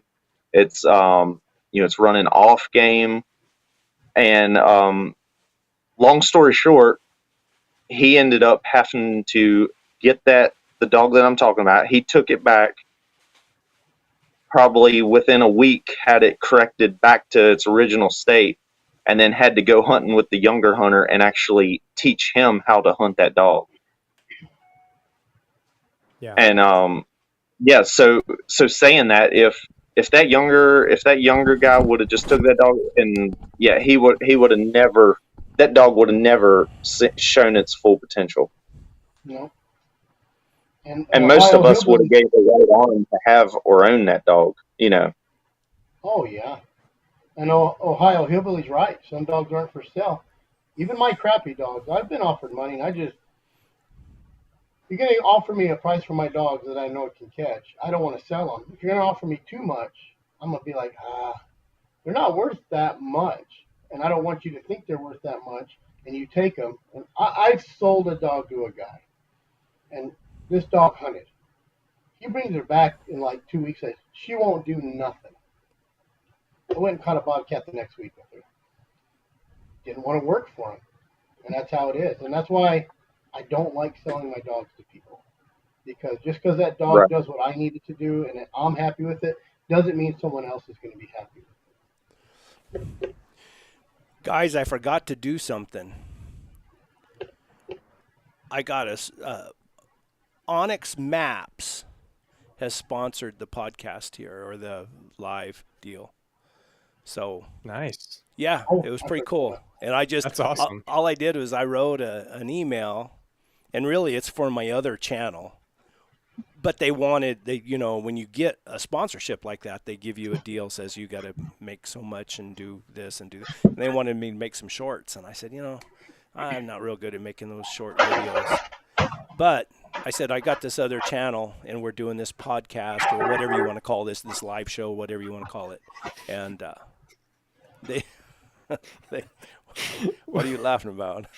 I'm laughing at Chris here, like clanging dog bowls around or something. I'm in my listen. I'm not even got at a my real house. professional operation here. You're We're disrupting my commercial here. My mom is a junkie when it comes to crafting. If I showed you this room, there's buckets and drawers of high entertainment value. I'm gonna mute you. I need mute Chris. I need Onyx so just to get through this. I can use Onyx to get through this room and mark my waypoint so I can make it out. There's my Onyx. Anyway, back to where I was. So I told him, I said, we got this deal. And I said, well, you can sponsor that. And they said, you bet, instead of the shorts. So there you go, guys. If I think that's I have awesome. A code, 100 years. If you want to get an Onyx Maps on your phone or whatever, use the code 100 years, and you get 20% off. So there you go. Oh, another thing. Awesome. Old South dog boxes. I tried to get somebody around here to build me a dog box for my Can-Am. I got a buggy, a Can-Am, and I wanted it built a certain way. I wanted a flatbed built for it with a dog box and with a water tank and for summertime, open rails and stuff so it doesn't get too hot and all this stuff. And I contacted them, and they're real nice. They called me back, and they said, sure. And I said, I got this little bitty YouTube channel. And I said, if there was some way, you could help us out. And this is not so much on the Born 100 Years Too Late, but it's more for this channel. And I said, if there's some way you could help us out. And I said, I don't really, I don't want the box for free or anything, but if you could trick it out, maybe put some extra stuff on it, whatever you think, because they build lots of dog boxes. They know. And they said sure, and then they gave me some money off on it, and then added like a storage box and different things on it, some pod lights and stuff. So they're tricking it out for That's me. awesome. They got a website. Heck So yeah. Old South, they're on Facebook. Can Old you? South, Yeah, they if make nice stuff.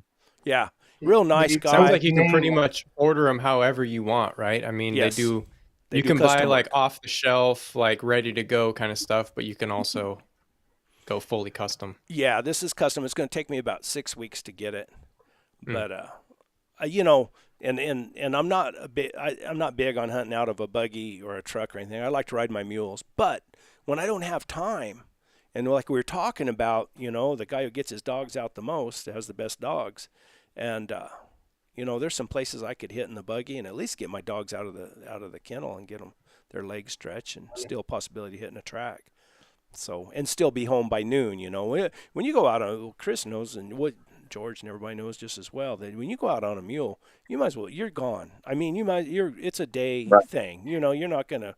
It's hard to It get ain't an out and be hour back ride. early. Yeah. So, anyway, so that's our sponsors. You guys, I'm for any company that helps hound hunters, and I mean, I really appreciate it. I really do. So if you have it, you know, and you can support them, that's good. What was the name of that dog company? Is there any Old way to South Dog Boxes. They Look that up sponsor, on- you know, I think they sponsor the Houndsman XP and stuff too. You know, they're a good company. They help all the Hounds company, or all the Hounds deals. They help promote it, and they were on. I just looked up their website. Is their website wall to wall fab? That's them. That's them. They Okay. do a lot Can of you other post stuff that? too. Can you post that? Yeah, I'm gonna post a link. Yeah, Perfect. posted. If we have Brett do it, we're gonna lose everybody, and it'll just be one of us on here for about. I'm No, learning. I posted Come it on, on YouTube. guys. I'm learning. I want to go back to the talking about the $20,000 dog and talking about starting the guide and stuff like that. Does anybody know what it costs insurance wise to be a outfitter out there where you guys are at that way? You mean Or not, maybe liability? not what the cost is. Yeah, but what kind of liability? What kind of liability policy that like New Mexico or Arizona or Oregon would cause you to have? Because I don't I've know. been told I that know. Virginia's $1 million. Well, that's so Arizona, and that costs you probably $1,100 a year, $1,500 a year. But in Arizona, and this is for every state that has national forest, is you have to have a permit on national forest. And it's really stupid, honestly. But you buy blocks, so it's however many days you're going to hunt. You have to buy those days. So if you're going to hunt for 100 days, you buy 100 days, whatever it is. So you have to have a forestry permit too. So I think a lot of people, and that I'm trying to remember how much that cost. I want to say it's up there too, maybe $1,000. But I know the insurance is $1,500 a year for your liability and all your stuff. But That's what it was last year. you guys can guide without an outfitter, right? Well, yeah, Arizona does not. So I just have a guide license. I have one. It's $300 a year. You don't have to take the test if you just renew it. At the end of the year, you send in the paperwork of who you took, where you took. Here you go, Arizona. And then if you have to, How much does that $1 million liability policy cost? I think it's $1,500 a year. See, in It's New not Mexico, you have to. I got my guide's license, but I have to guide underneath an outfitter. I can't go out and, tell everybody, hey, give me a call. You can't advertise or anything. You have to go through an outfitter, and the outfitter has to do the advertising and stuff. Yeah, but you can get your outfitter license as well. Yeah, then you have to be Okay. insured, and you got to have all that other stuff. And I just know a guy. I know a guy that went through guide school or whatever he had to go through, and he has his guide license and stuff. But because of the, having to have the $1 million policy and the way he works and stuff, he just doesn't do it. Of course, it's not like Virginia is known for, monster bears either. There's not that many people wanting to come to Virginia to bear hunt. Yeah, people want to come bear Right. hunt. I know people want to come here and bear hunt, but nobody wants to pay what an outfitter would have to be able to run a business in in bear hunt. Virginia. Yeah. Well, now you know why these hunts are 4,000 or 5,000 just for bear for the weekend. You know, or the lions are The 7, hound, 8, $9,000. a lot of the Line, houndsmen. lines are like 6 to 8 now. I mean, Yeah, I got in with Mike before. I was the last person to get that price. Is what he told me the other day when I talked to him. I was the last person to get the price I got. I didn't pay near that much. there's But very I mean, few. There's very I few understand. guides or outfitters that just guide or hound hunters.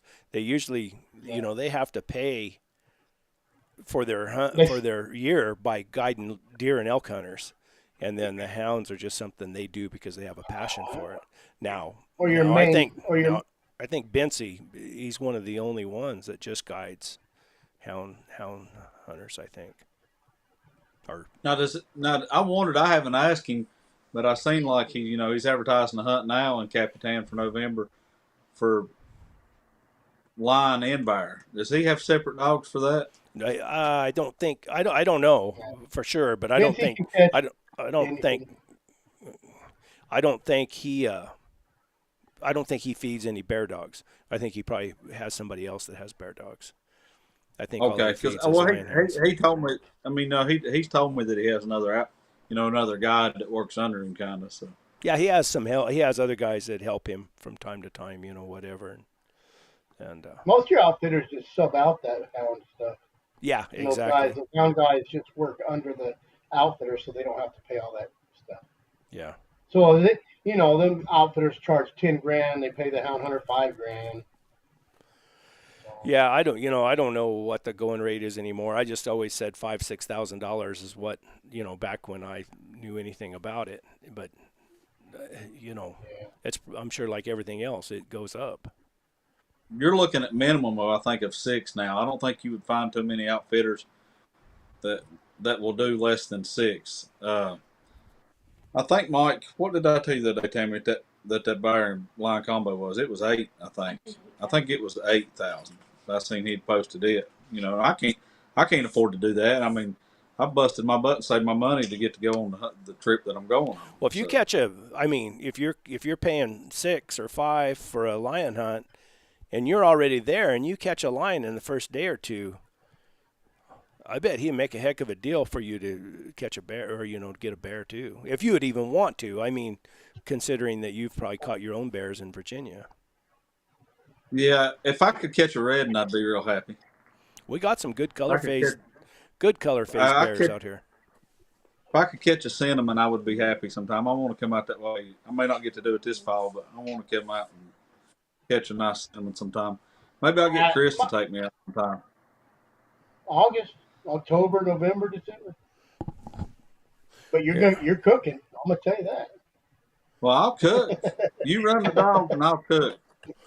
But That's Res Hounds, Calvin Redhouse.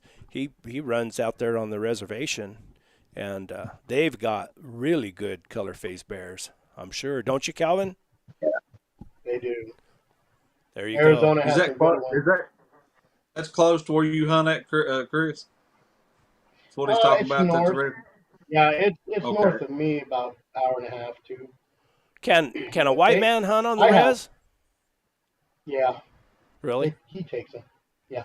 No. Well, I yeah, mean, can you go out and hunt your own hounds Uh, on the res? I know there's some people that go up and help these guys, but I also heard you're not supposed to. But I know No. there's I some mean, areas can that can't. Chris buy No, a license not and on go the out and hunt for yourself on the res? no. I don't think on the Navajo Red you can. I think in New Mexico you can, Yeah. because I had a man call me just the other day and said, I think a small game license costs $35 and a lion tag costs $250. Now I don't know if that's just New Mexico on the New Mexico. There you go. Really, I didn't know Well, that. Yeah, because he told me. He said you need to come hunt with me. He said I hunt on the res, and he said it's good hunting. He said, for a lion tag, cost you $250. Huh. Yes, with Is a there tag, certain you can run your areas? own dogs. There you go. That's what I'm George's saying. wheels are Res turning. hound. He's wanting to come to New Mexico now. Kind of Well, yeah. one Let's of these go. days. Let's go. We'll collaborate on a video. See how Hey, Virginia dogs do on New Mexico bears. it's going to happen one of these days. It won't be this year, but Yeah, please do. That'd be fun. yeah, I'm that coming. would be I'm a coming too. I know they yeah. hunt both both reservations down here let you hunt bear, Apache and Navajo. But I Yeah. thought you had to be with somebody up on the Navajo res. No, I I don't don't I know. know know the reservation. this is off the hound topic, but I'm wanting to start to put in at New Mexico for bighorn sheep tag. See if I could ever get one. Desert or Rocky Mountain. I guess desert. So you can You hunt get like all 3 states and you can hunt when you get Utah, up. Arizona, New Yeah. Mexico. Wow. I'll be bumping into Calvin out there. Calvin, there's no roads up there though, is there? I don't think there's no roads up there. I got a mule. Yeah. We don't need no stinking road. Why is it? We should have just had him come on. How come Calvin didn't come I on? want Calvin to come on next time. Calvin, next Monday night, you want to join us? Where you at, Calvin? He might be up on the res. I don't know how good that internet is up there. I think they're cell one. He is a videographer or filmmaker for Carnivore TV. Oh. Huh. Is he still doing that? I don't know. I imagine. I bet he is. Well, we'll Ask find him. out next Monday if we can get him on. Monday He's on night. here. Look at we scared him. He left now. I know. Camera shy. He said sounds good. I know. I've seen his videos. He's not camera shy. There you go. I'll send you a deal, Calvin, next Monday night. That'd be fun. He said he's wrong with LTE. He's got it made, man. Oh, Cool. So, we discussed now one more thing I'd like to ask you guys. How about a $64,000 mule? That didn't sell at this sale. They had a mule that sold for 18 grand, but up that the north highest they they had sold? that one mule that sold for $64,000. Do you believe that? Do you think it really sold? Man. I can't put 64,000 in a truck. You're I don't know how talking- you put it in a mule. yeah, but you're talking to. If you ask a guy that goes to Barrett Jackson and pays ridiculous amount for cars, that guy's going to pay a ridiculous amount for a mule, not because the mule's good, so he could go tell his friends he spent $64,000 on a mule. Yeah, but if Man, that's what I've been somebody thinking this told- whole time. It's all about bragging rights. Well, that's to me that just makes you look stupid. Yeah, but There's can too you many- imagine? Okay, think of this: you're at a cigar bar. Okay, I don't know if you've ever met. You're at a cigar bar. You're wearing a nice tweed jacket. Got Me? some fine Can leather you boots picture on. me at a cigar bar? I can actually. Yes, yes. There's nothing wrong with Um, cigar bars. And then you just Me and you Chris at a casually cigar bring bar? up, oh, mules. Oh yes. Oh, I have a mule at home at the mansion. I paid What that mule cost you? Oh, I got it at a bargain, $64,000 only. Don't forget your pinky. You got to have your pinky up. There you go. I don't think anybody. about bragging I don't rights, think dude. anybody at a cigar bar is riding a mule. I just don't see anybody at a cigar bar riding a mule. No, Well, the guy Unless who they're pays paying, unless they're paying this $64,000. 8 or 10 grand to go out to hunt mountain lion, unless they're paying that high price. If you ever look at any of my old, I have some old videos when I got to go hunt on the 4M Ranch in Texas, and this man is in the top 50 wealthiest men in the United States, and they invited me out there to go hunt, and we took mules. I forget the guy's name now. He supplied everybody with mules. I brought my own mules, and we rode it on this big private ranch down in South Texas. And They had this truck that had the flatbed on it, aluminum, with those high chairs way up in the back. I mean, and with bench seat. I mean, it was unbelievable. And they had drivers and stuff, and we all got in that on that truck, and they were going to take us out to this like gazebo thing that they had out there and you could see Mexico from there. Anyway, we went out there, and these guys had their cigars, and they pulled out their cigars, and they had a little thing they chopped the end off, with. It was kind of like what Nicholas was talking about. Man, I had my shaving kit with me, and I had an old cigar I'd been packing around in there. I pulled it out. Those guys made so much fun of me. Dry. That thing, it was so dry. Big old flames. it's You not like a hack vibe. along when you drew on it. And then they had, I mean, these guys had, what's that stuff from Louisiana? Boudin? What do they call it? Oh, yeah, some Boudin. boudins. Boudin. They had Boudin flew in from Louisiana in a helicopter. And Classy. yeah. Well, they had this house there also that we went and they'd feed us in, and had a swimming pool that had that zero scape that the water went over the edge and you just looked like it was, there was no edge. Zero. It just It's called an infinity pool. infinity pool. Okay. Well, Oh.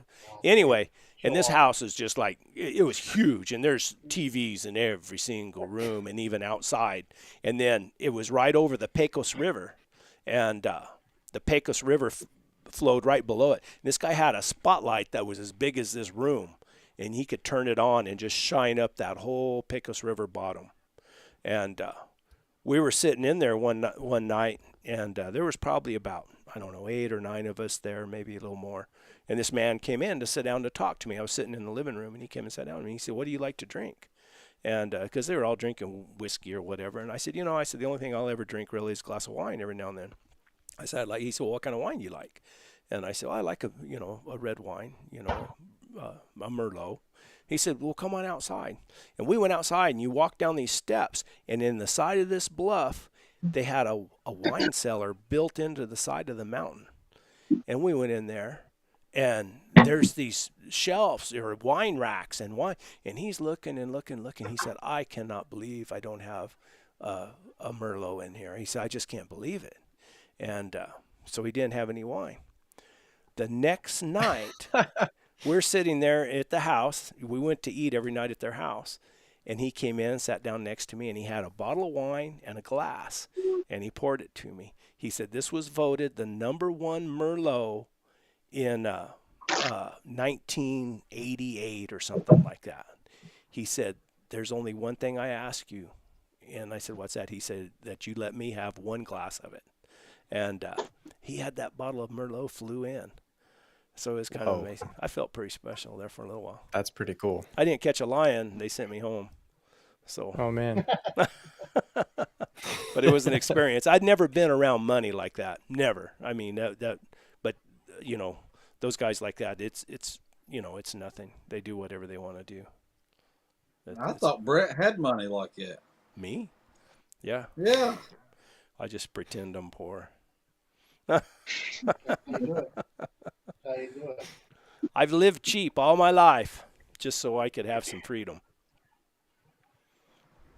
That's how you do Yeah. it. And then I you know got my dogs. mules. I paid $200 for Cletus, my white mule. My black mule that I've basically got it broke now that I'll be hunting with. It was gave to me, and the one of my mules that is probably the biggest jerk, and I still ain't got it broke. I paid $500 for it. So Is that the one that was bucking in the round pen with your video? yeah, yes. So I mean, I don't mean to tell you. I don't mean to tell you what to do, but maybe cut back on fishing. Do a little work on the mule. Might help you out a little bit there. Yeah, what's up with all the fishing? I mean, come I on. know. We don't fish around here, brother. He's got to keep Easton happy. If he don't keep Easton happy, nobody's Yeah. happy. well, out there in y'all's deserts, y'all probably ain't got no water for fish to swim in, do You know, you? I fish. I fished the canal, the CAP canal. They caught a 26-pound catfish out of that canal. That's Good. good gracious. eating I've right caught there. 10-pounders. I've caught 10-pounders out of it. My Wow. mule was given to me because it was crazy. I think the guy didn't want to ride it. And he said, if you don't want it, give it back. And I Well, kept that mule, and she's crazy as me, I guess, and we get along. So, well, my and then my mules. second one, I did pay money. I paid money for the second one, $2,000 from a 72-year-old guy. He gave me the saddle. It's a mule saddle with the beautiful pad, a bunch of hay and a saddle rack and a donkey and a Shetland pony thing. Well, I So, probably told my story about my mules before, but I'd never rode mules before. I'd never been around mules. I was raised on a quarter horse ranch, and I rode lots of horses. And I was hunting on a friend of mine's ranch, a cowboy, I mean, big rancher up here. And he told me, he said, for the way you hunt, he said, you ought to get a mule. He said, get a good mule. And that's when I got my two, Jet and Jenny, I called her. And I got them. I bought the pair of them for $3,500. And Jet was kind of a little outlaw when I got him. He'd buck with you, but he couldn't buck hard enough to throw an old fat lady. But that's the good thing about being a bigger guy. It's harder for him to buck you off. yeah, he couldn't buck that hard. But even I mean, if there was a mule sold for $60,000 up there, then time I'd rode Jet for Well, 2 years, he was worth $70,000. I mean that Are you that are mule you, was are good. you guys saying that George needs to gain weight That's to why he break gets that bucked. other That's mule? why he gets bucked off. keeps He needs- keeps him from. The bad thing is if he does buck you off, you're going to hit harder. You guys hear about that mule hunt in Arizona? I forgot about that. He said money like buying a mule deer hunt, and this did happen. 750 grand for the I don't, governor's tag or whatever. It I was. don't think we realize how much money some of these guys have, how much disposable income they have. I've been to the Bighorn Sheep Foundation. They had a dog, some bird dog, they sold for 10 grand, right? The guy gave it back to auction again, and they sold it for another 7 grand. That bird dog, whatever, a pointer, I don't remember what it was, $17,000. And I'm all cool buying $200 worth of tickets, and I didn't win nothing. Hey, man, when Yeah. you're balling, you're balling. No hate. Yeah, no hate. What does that mean? What? Hey man, if I had that kind of money, I'd be buying all Oh. kinds of crazy stuff, man. I'd have a What would I'd you- have a $200,000 mule. What are you talking about? Would you brag about it? No. Yep. 100%. Every person I talk to, I would tell them about my Say, $200,000 check out this mule. mule I got. You know how much I paid Hey, for him? I think if Nicholas got a $200 mule, he would still brag about that $200. Oh, 100%. Yeah. I have no morals. You're right. Some people just have a lot of money, and they spend a lot Yeah. of money. And I will probably guarantee you, he wrote that $750,000 off as some sort of, well, it was a donation. It was Yeah. the Bighorn, Yeah, there you or go. the Mule Deer Foundation, whatever. And that's I was a actually tax gonna write-off. ask you guy about that. Probably saved himself $1 million. He probably Is did. that mule? So I don't know anything about that mule and hound sale. I saw the flyer for it, which Yeah. looked pretty cool. But is that just a straight up auction, or is it tied to some kind of charity or Oh something? no, it's just straight up auction. It's Okay. Because I know that can inflate prices. Anytime it's like like you're saying, for a like charity, the governor's yeah. auction for the mule deer hunt or whatever, or the bighorn sheep governor's tag, like those go Well, for crazy amounts of money. And then anything, and, you tie anything to charity, like yeah, people are gonna be spending some money.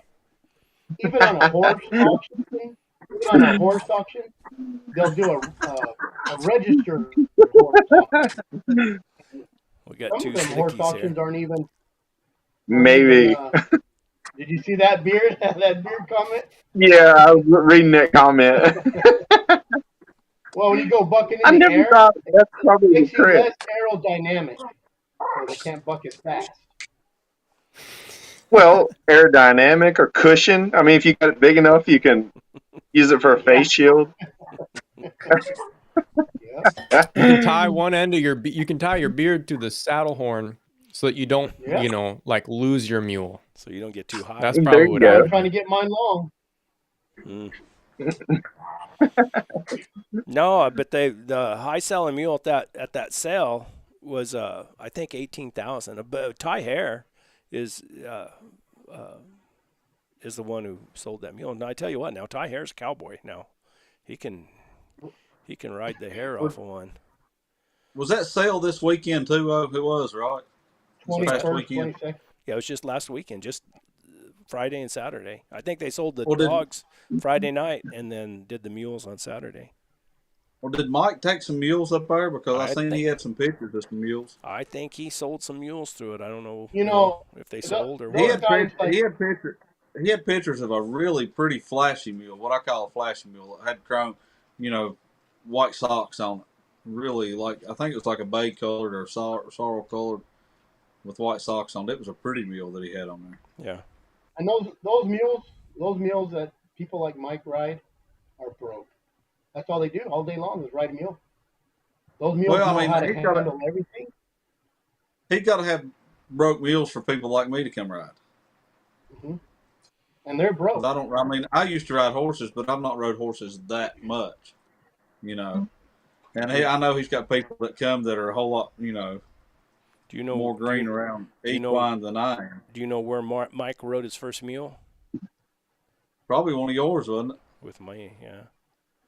Little black mule I had with 4 white stocking feet. She was real fancy.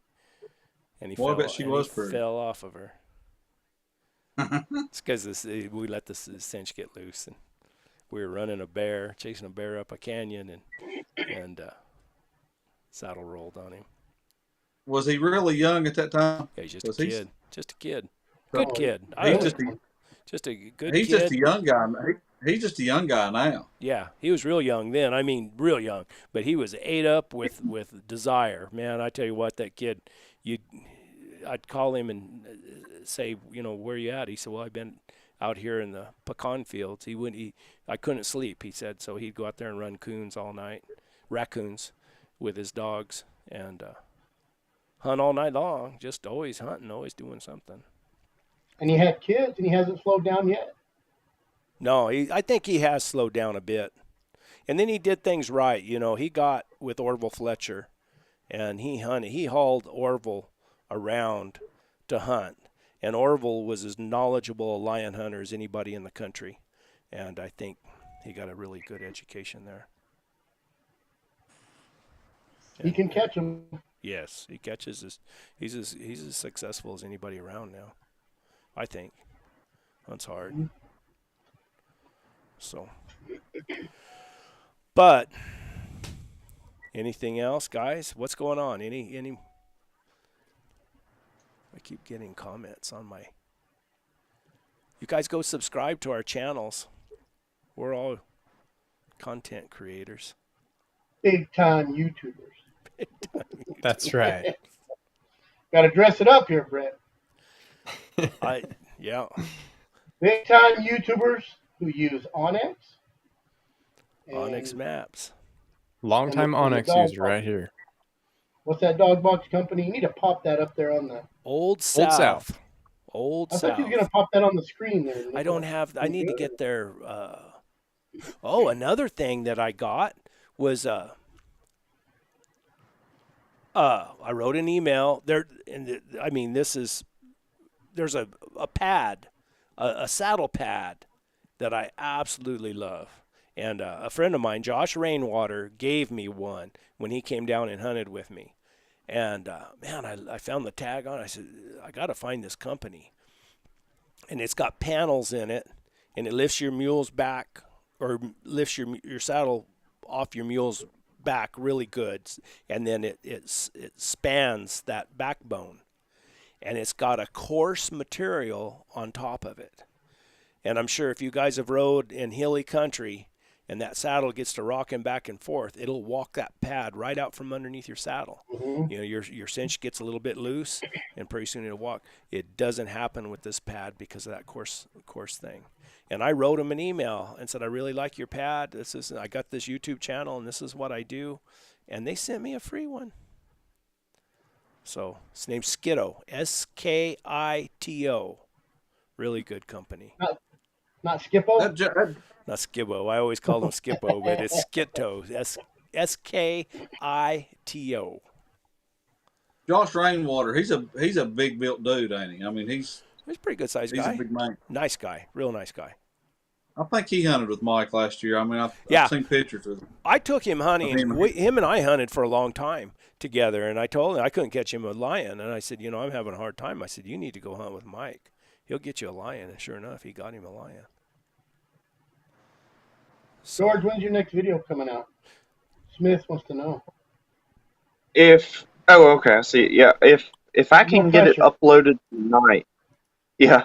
If I've got the video finished, I think I'm glancing over it now. It's processed and all that. I just need to actually get it uploaded. So as soon as I can get to some Wi-Fi, good Wi-Fi where I can get it uploaded, I'll probably put it out sometime tomorrow evening. That's the plan. do you try to have a specific time or day that you upload on, George?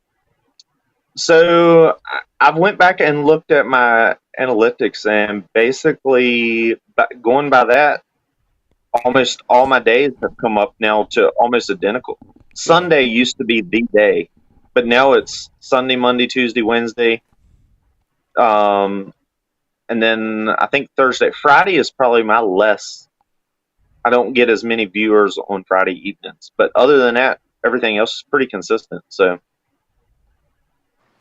I, so I don't know I, if it really affects me too much. I try to upload on Sunday afternoons. It seems that it's easier for me, and after you've uploaded a certain amount of times on a certain day, then the guys who watch your videos usually expect it on those days, so it works a little bit better.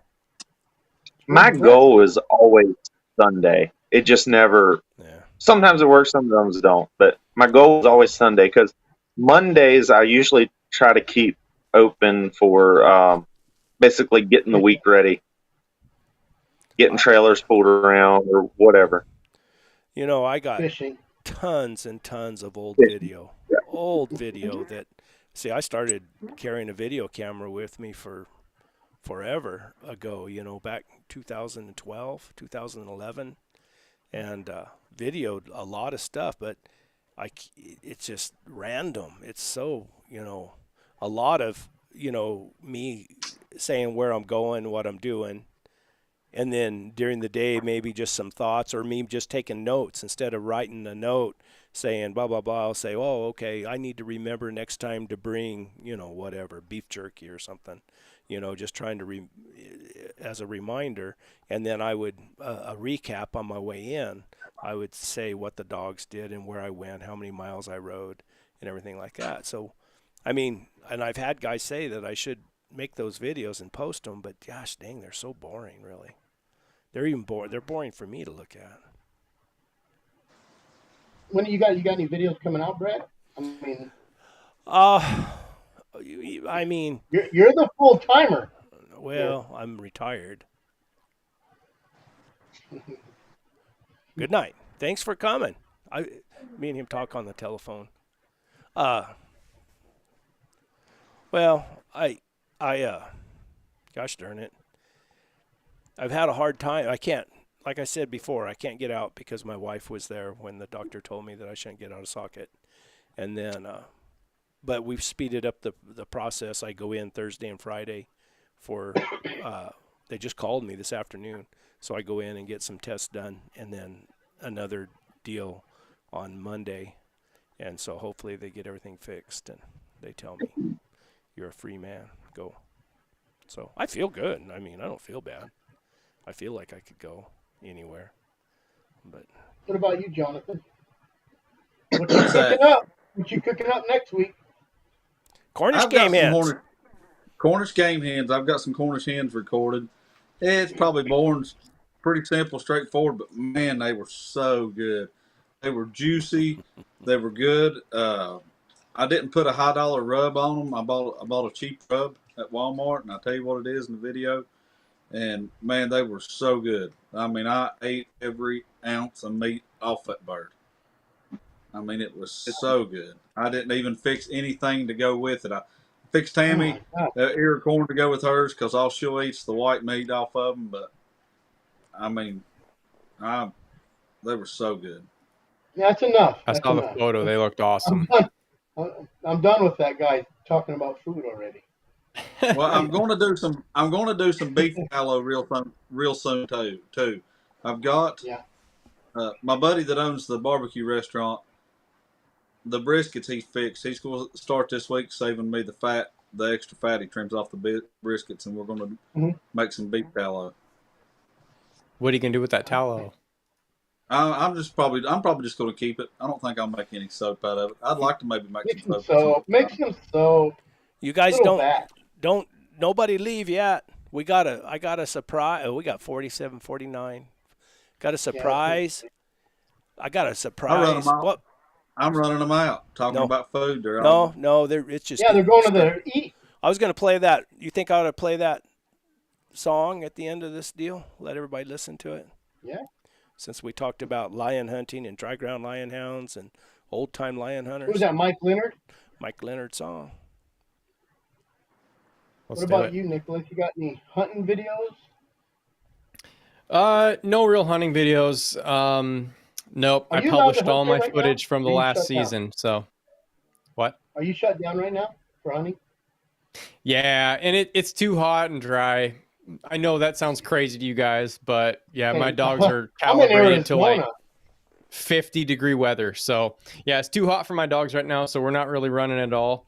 But yeah, just focusing on the podcast, trying to get those episodes out every week, covering hound related news and cultural and political topics. So Uh-oh.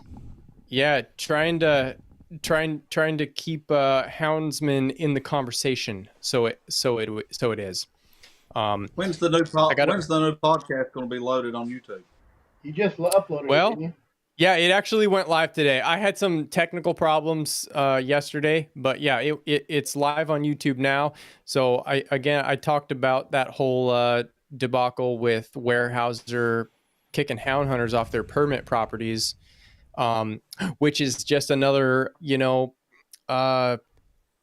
we're always under assault. They're always trying to kick us out of doing what we like to do. So yeah, that's kind of what I talk about on the podcast. Just trying to highlight a lot of those news stories that affect hound hunters kind of all over the world. There's a lot of international hound hunting that we don't really ever hear about, but really, really interesting stuff. I'm looking into this. Like, I don't know if you know this, but they actually hunt with hounds in China, and wow. they have a species of deer that will actually tree. So can you imagine treeing a deer? You got to get video What? of that. We I'd have like to I, see video. that. Right? I think somebody's pulling your leg. No, they have a deer in China that runs up a tree, believe it or not. So that's the kind of stuff Oh, I like to man. talk about on the I podcast. got some but dogs I can send over there. Hey, you got some $20,000 dogs to send over there, Brett? Yes, deer dogs. They'll Right. tree a deer. Just pay Well, for did you shipping and handling and 20,000. did you show her that? Did you show your wife that video in this one, or you saving that for a later date? I got that one in the quiver. Nope, it's in the queue. But yep, Okay. no, we haven't done that I can't- episode yet, but I got it queued up. So thank you. Yeah, and can't wait. anybody listening, if you guys come across like interesting news stories or anything current events related that affects hound hunters, reach out to me and let me know. I want to know about it. So I'm at Hound on the Run on YouTube, Instagram. My website is houndontherun.com, and I wrote a book. There you go. I wrote a book called Cat Dog Chronicles, and basically this book is about my whole journey of learning how to hunt bobcats with my dogs. So it's kind of a one-of-a-kind book. I don't know of any others that are like it. So yeah, it's on Amazon. You can check it out. Hit me up. There you go. My wife just said Cat Dog was a cartoon. Yeah, no, you know what's funny? I've told some people the name of my book or the title, and they're like, "Are you worried about getting sued by Nickelodeon?" Like, well, it's not. It's 2 words, first of all, cat, dog. No, I loved that cartoon growing up, so It's too Good memories. generic to. be trademarked. Well, you think Yeah, Taco Tuesday would be? You think Taco Tuesday would be too generic? But apparently, who is it? Chipotle's got that pinned No, down. Taco Bell had the trademark on Taco Tuesday. No, it's somebody else, and Taco Bell's fighting for it. I'm pretty sure, Nick. Oh, really? Oh, I How did think we so. go from Hounds to Taco Bell? Because he started talking because about cat everyone's dogs. hungry. Start talking, and I know. Thanks, Jonathan. Go eat that's again. what I do. Hey, my mind works on, and I think it's a lot of preachers that do this. My mind works on rabbit trails. I'll be going here, and there's a rabbit goes that way, and my mind goes with it. So That's this whole podcast. That's not preachers. That's just all of us. People. Yeah. Cool. Well, Yep. Anything else? anything else? Yeah. I covered my sponsors, everybody's videos. Hey, I have super chats enabled too, but I don't think we got any. I think it would say if we got a super chat. What is a super chat? That's where somebody can like $1, $5, or $10 or something like that. They can send. The minimum is at like I think it's like $200. Yeah. Hey, We don't want any. I'm You just say joking. that, but I got a $90 super chat on my other channel. Nice.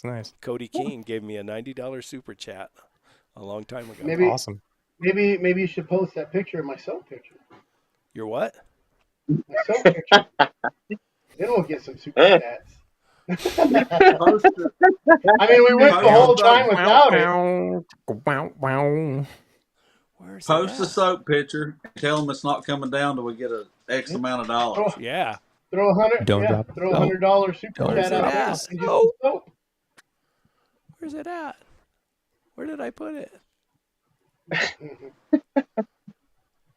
lost it. Well, we're demonetized Probably. now. That's for sure. Yes. Yeah, using the short term for raccoon.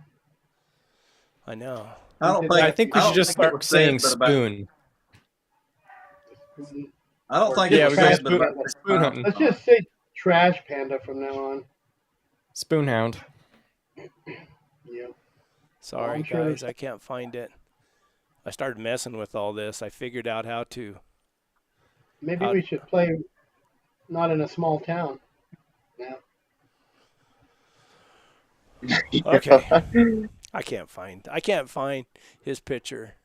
It's all right. I'm Probably sure for the Nick's better. wife will send away. Yeah, probably it's for the better. I'll have it queued up next time.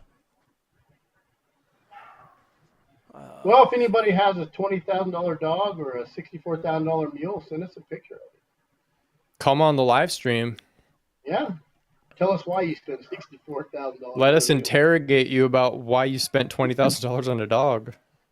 Be great. I would. And I'm sure the question, probably the question all of us have, or every, is like, if I took that $20,000 dog and hunted it with what I'd consider my best dog, how would they pair up? How would they compare? Does it Maybe hunt just more experiment. than a dog? It's not the question of them spending the 20. It's why did they spend that 20? What are they going to do with that dog? Right. What makes them worth $20,000? It's being broke. I can tell you right now. Anybody who spends enough time riding circles in dry ground country trying to catch a lion, that's having that broke dog that just won't bark on nothing but a lion track. That's priceless. And is he in an area that he knows where every lion is, and he's treeing that female 30 times a year, training his dogs? I know people who tree nothing but those little females. Well, I know guys in Down in Texas Glow. who have lions in pens and have tracking collars on them too that train their dogs on that.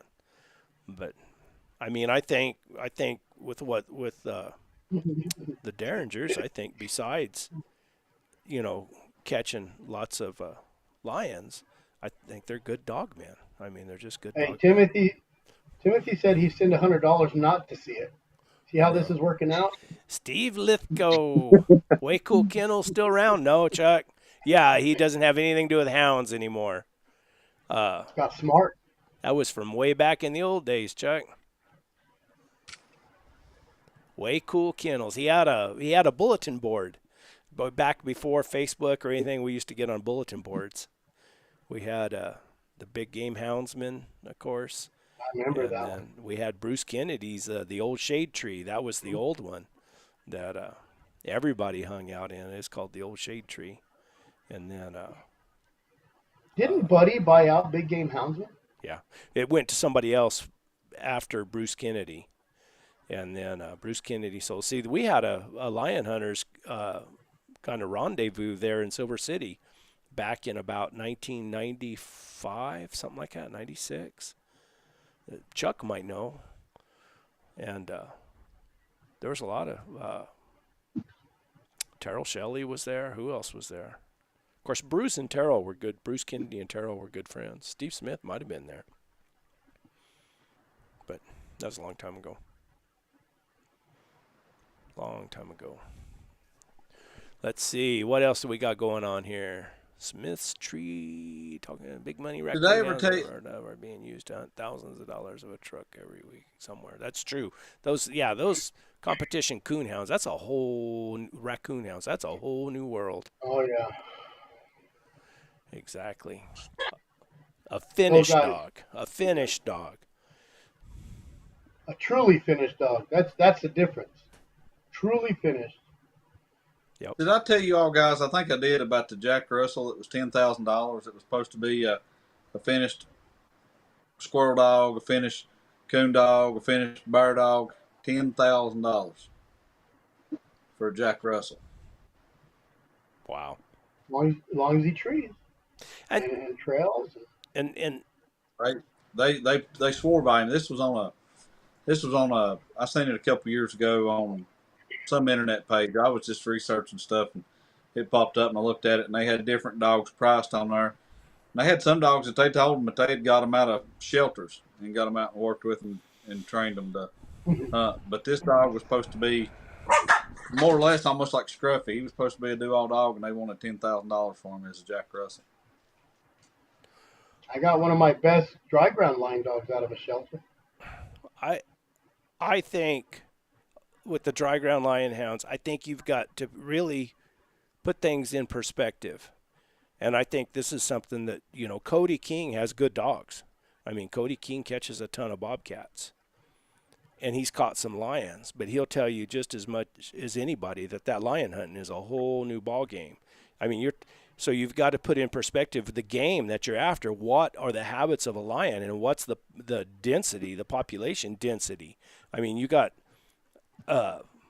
lions that inhabit large, vast areas and walk maybe 12, 15 miles a night, maybe further than that from time to time, and it's just the nature of a lion and having a dog that's capable of trailing something that far and or riding for. I had a guy tell me one time, said I asked him, I said, how come these dogs are worth so much money? He said, well, have one of these dogs that you can hunt for 10, 15 days and never hit a lion track, and him walk over javelina and raccoons and coyote and deer and elk and everything else and never bark. And then on that, 10th or 11th or 12th day, hit that lion track. Whoa! Open it up, trail it for 5 hours and help put it in a tree. I mean, think about that, how hard that is.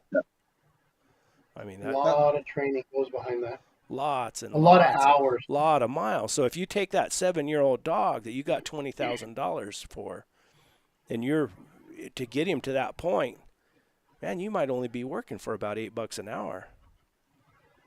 He probably only made $5 grand out of the dog. Y'all talked about it last week about dogs going backwards and stuff on tracks. I got a buddy that come out there. I wasn't thinking about it earlier when you talking about Virginia dogs, but got a buddy from right here. He just lives out the road, who went to New Mexico with some friends from West Virginia, and they hunted and they killed bear. But they tried to put on a line track, and the dogs tried to take it backwards. They couldn't not get the dogs to run the track in the right way, and that was on dry ground. They could not get the dogs to take it the right way. Yeah. Yeah, Maybe the lion got smart and walked backwards. Didn't think of that, did they? Maybe that's what it was. Maybe that's what it was. maybe he's a deformed lion. His feet were on backwards. Yeah, yeah. They said the dog. Or They said maybe the it was, dogs kept wanting to maybe take it backwards. But I've heard maybe people say maybe it was that a about game the warden. bobcat too. That the bear dog would try to take a bobcat track backwards in snow. I've heard But people this say. is I've dog. heard Warner Glenn say that that dogs typically like to trail lions backwards. And then I heard when I went and interviewed. That's a interview that I need to put up. I need to do it soon. Charlie Settles. Now Charlie Settles was in Mexico and he hunted with Dale Lee and hunted all over the place. He said that he believed that the instinct to trail a lion backwards came from back in the old days when wolves or the ancestors to our hounds would come across a lion track and trail it backwards to where the kill was so they could clean up the kill. That's the smartest thing I've ever heard in my entire life. Thank you. Well, you I thank you because how smart I am to repeat it. That makes that a you ton of remembered sense. it. I mean, I've never heard that before. It makes a lot of sense. Well, You know it's how what Brett always says, "I'll teach you what I'll learn if I can remember it." if I can remember it. But no, You know, and you that say did those make sense. When lions. Charlie told me that, it did make sense to me because Yeah, that's everybody talks interesting. about dogs, wanting to trail. Now, I have a guy, and I believe him, and I don't want to. He says his dogs will never take a track backwards. But he swears to me, and the guy catches some lions, and he swears to me. So maybe at some point, and here we go. I think that it's if you notice that guys have good dogs, they always have good dogs. So you start out somewhere and you have maybe this one exceptional dog, and if you use your head, you hunt other dogs with him. And how does a dog learn the most? He learns the most by hunting with other good dogs. So those dogs will pick up on the traits of that one good dog. So maybe he had a dog that just had a knack of not taking tracks backwards. And so all of his dogs since that time have learned to not take tracks backwards. Just like a woodworker's son becomes a woodworker. So if you What I got your really lions wonder, that are dropping scent, you say they can turn their scent off.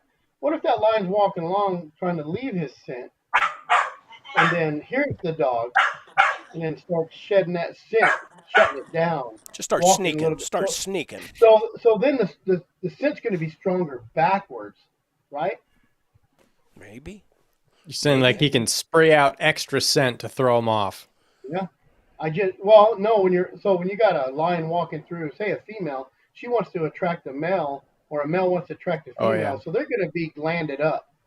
And then all of a sudden you got these dogs, something chasing you. They may shut those glands down, so that scent is strong while he's coming through the canyon. Hears those dogs and starts shutting his glands down, or whatever they do. So the dogs are running that, and all of a sudden it's getting less and less scent. They turn around and run the other way. That's just my 81 IQ coming out right there. well, and then I wonder, I mean, here we're on this subject now, but sometimes I wonder how can a dog truly know when he's going backwards every single time? And the reason I ask that is, say, I'm going to try to relate it to y'all's country. If you're hunting right beside a greasewood flat, and a cat walked out of the good country into the greasewood flat, and right at that location is where you started trailing. I mean, I would think that the scent's definitely going to be worse in the greasewood flat, so they would naturally want to go backwards. Am I correct? Yeah. Well, Yeah. I mean, and I think that's what makes the good lion hunters, the guys that are good lion hunters, is they can read the country, and this is what I heard about Orville Fletcher. You have differing conditions, and I have a theory too about lions turning off their scent and stuff too. About I've trailed lions before, and you're just kind of going up a canyon, and you're trailing, you're on a lion track, and the dogs are working good. And then right before they top out over that saddle, that scent will just get down to nothing. And I think that's part of those deal. You know, they're not turning off their scent because dogs are trailing them. I think, what do you do? If you're deer hunting, what do you do when you walk over the top of a ridge and you're about to peek over the other side? You get down, you start sneaking because you don't know what's on the other side and you want to see. And I think that lion does the same thing. But I think differing conditions, going from rocks to greasewood to dirt, grease rims and stuff, your scent changes in all those conditions. And they say like Orville Fletcher could get into a bad place and they, having a lose, they call it having a lose. And they said he could just he looked at the country and he'd say, well, that lion's going right over there. And he would pick his dogs up and go over to that spot. And I think that's what all the good lion hunters, well, we talked about it with Dale Lee. That's the good lion hunters know where the lions are going, and once they trail one for a ways, they have an idea where he's going.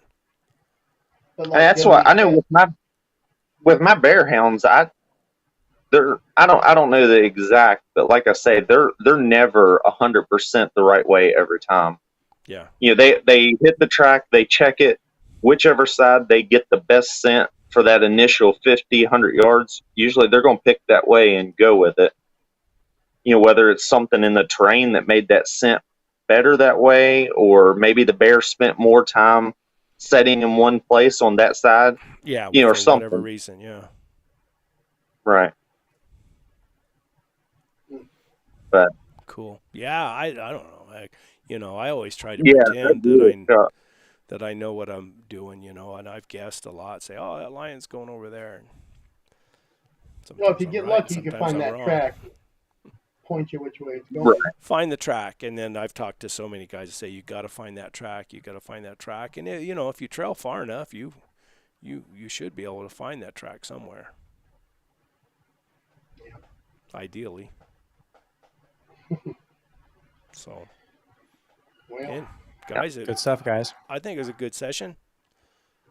Absolutely. I hope. Yeah. Thanks for having us on. Yeah. Oh no, I enjoy the heck out of it. I hope it's beneficial for everybody. Everybody enjoys it. We got what a diverse group, though. Jeez Louise. Definitely. Okay. Rocking comment section as always. Thanks everybody for the comments.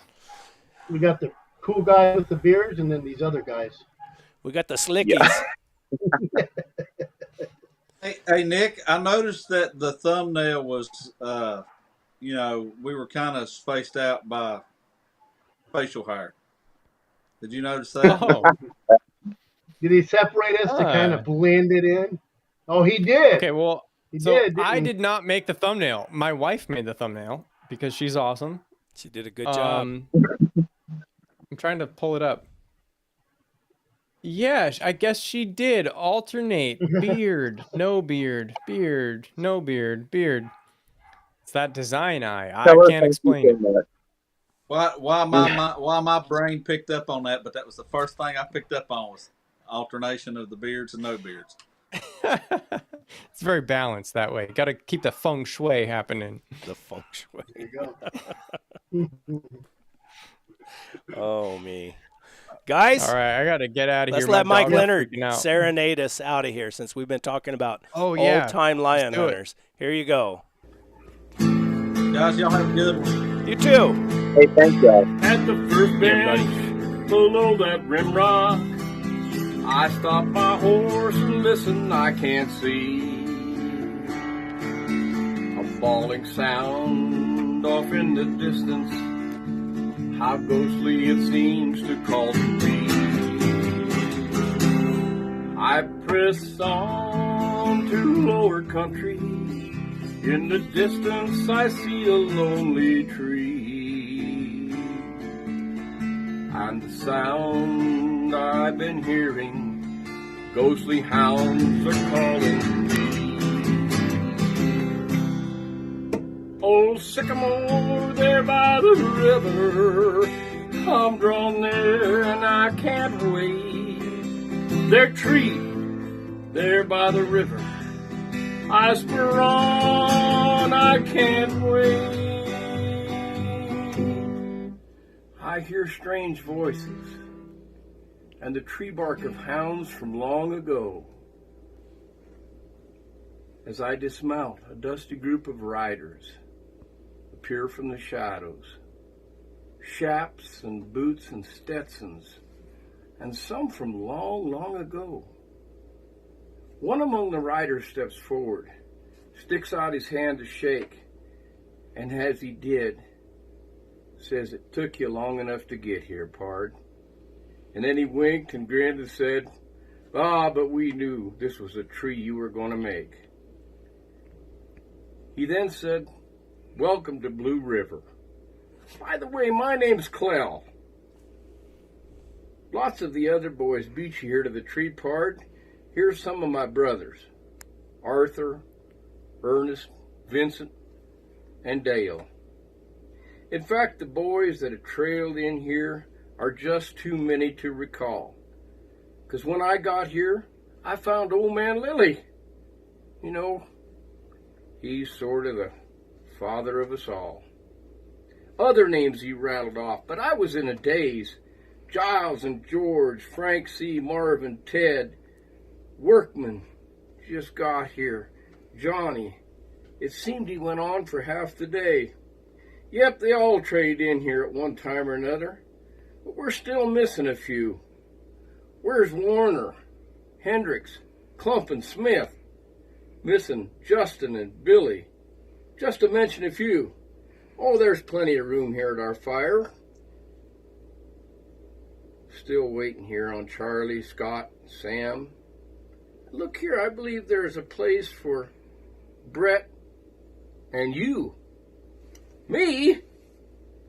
Oh, gosh, I was right honored to have a place there at that fire, but I had to tip my hat and call my dogs as I slowly rode away. I said, 'Thanks again, amigos, but I got just a few more panthers I got to catch before I can call it a day.'" So when I've trailed Highlands River and each desert hill I have climbed, and the fire, it's to my liking, I won't ride away the last time.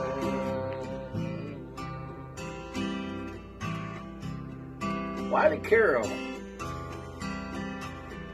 Steve Mathis, they were all there.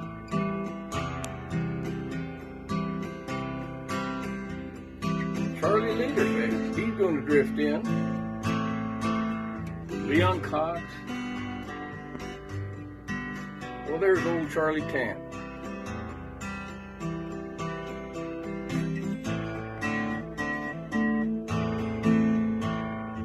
Way down south, it's a lot of the boys. There's Uncle Jimmy, right there by the fire. Bob Long.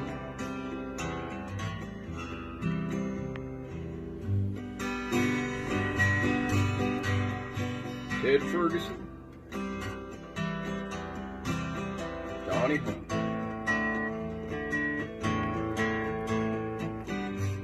Blackie Woods, I'll be darned, and even Henry. So when I trailed to my last river and each desert hill I have climbed, if that fire to my liking, I'll leave this world behind. Marty Henderson, Clay Henderson.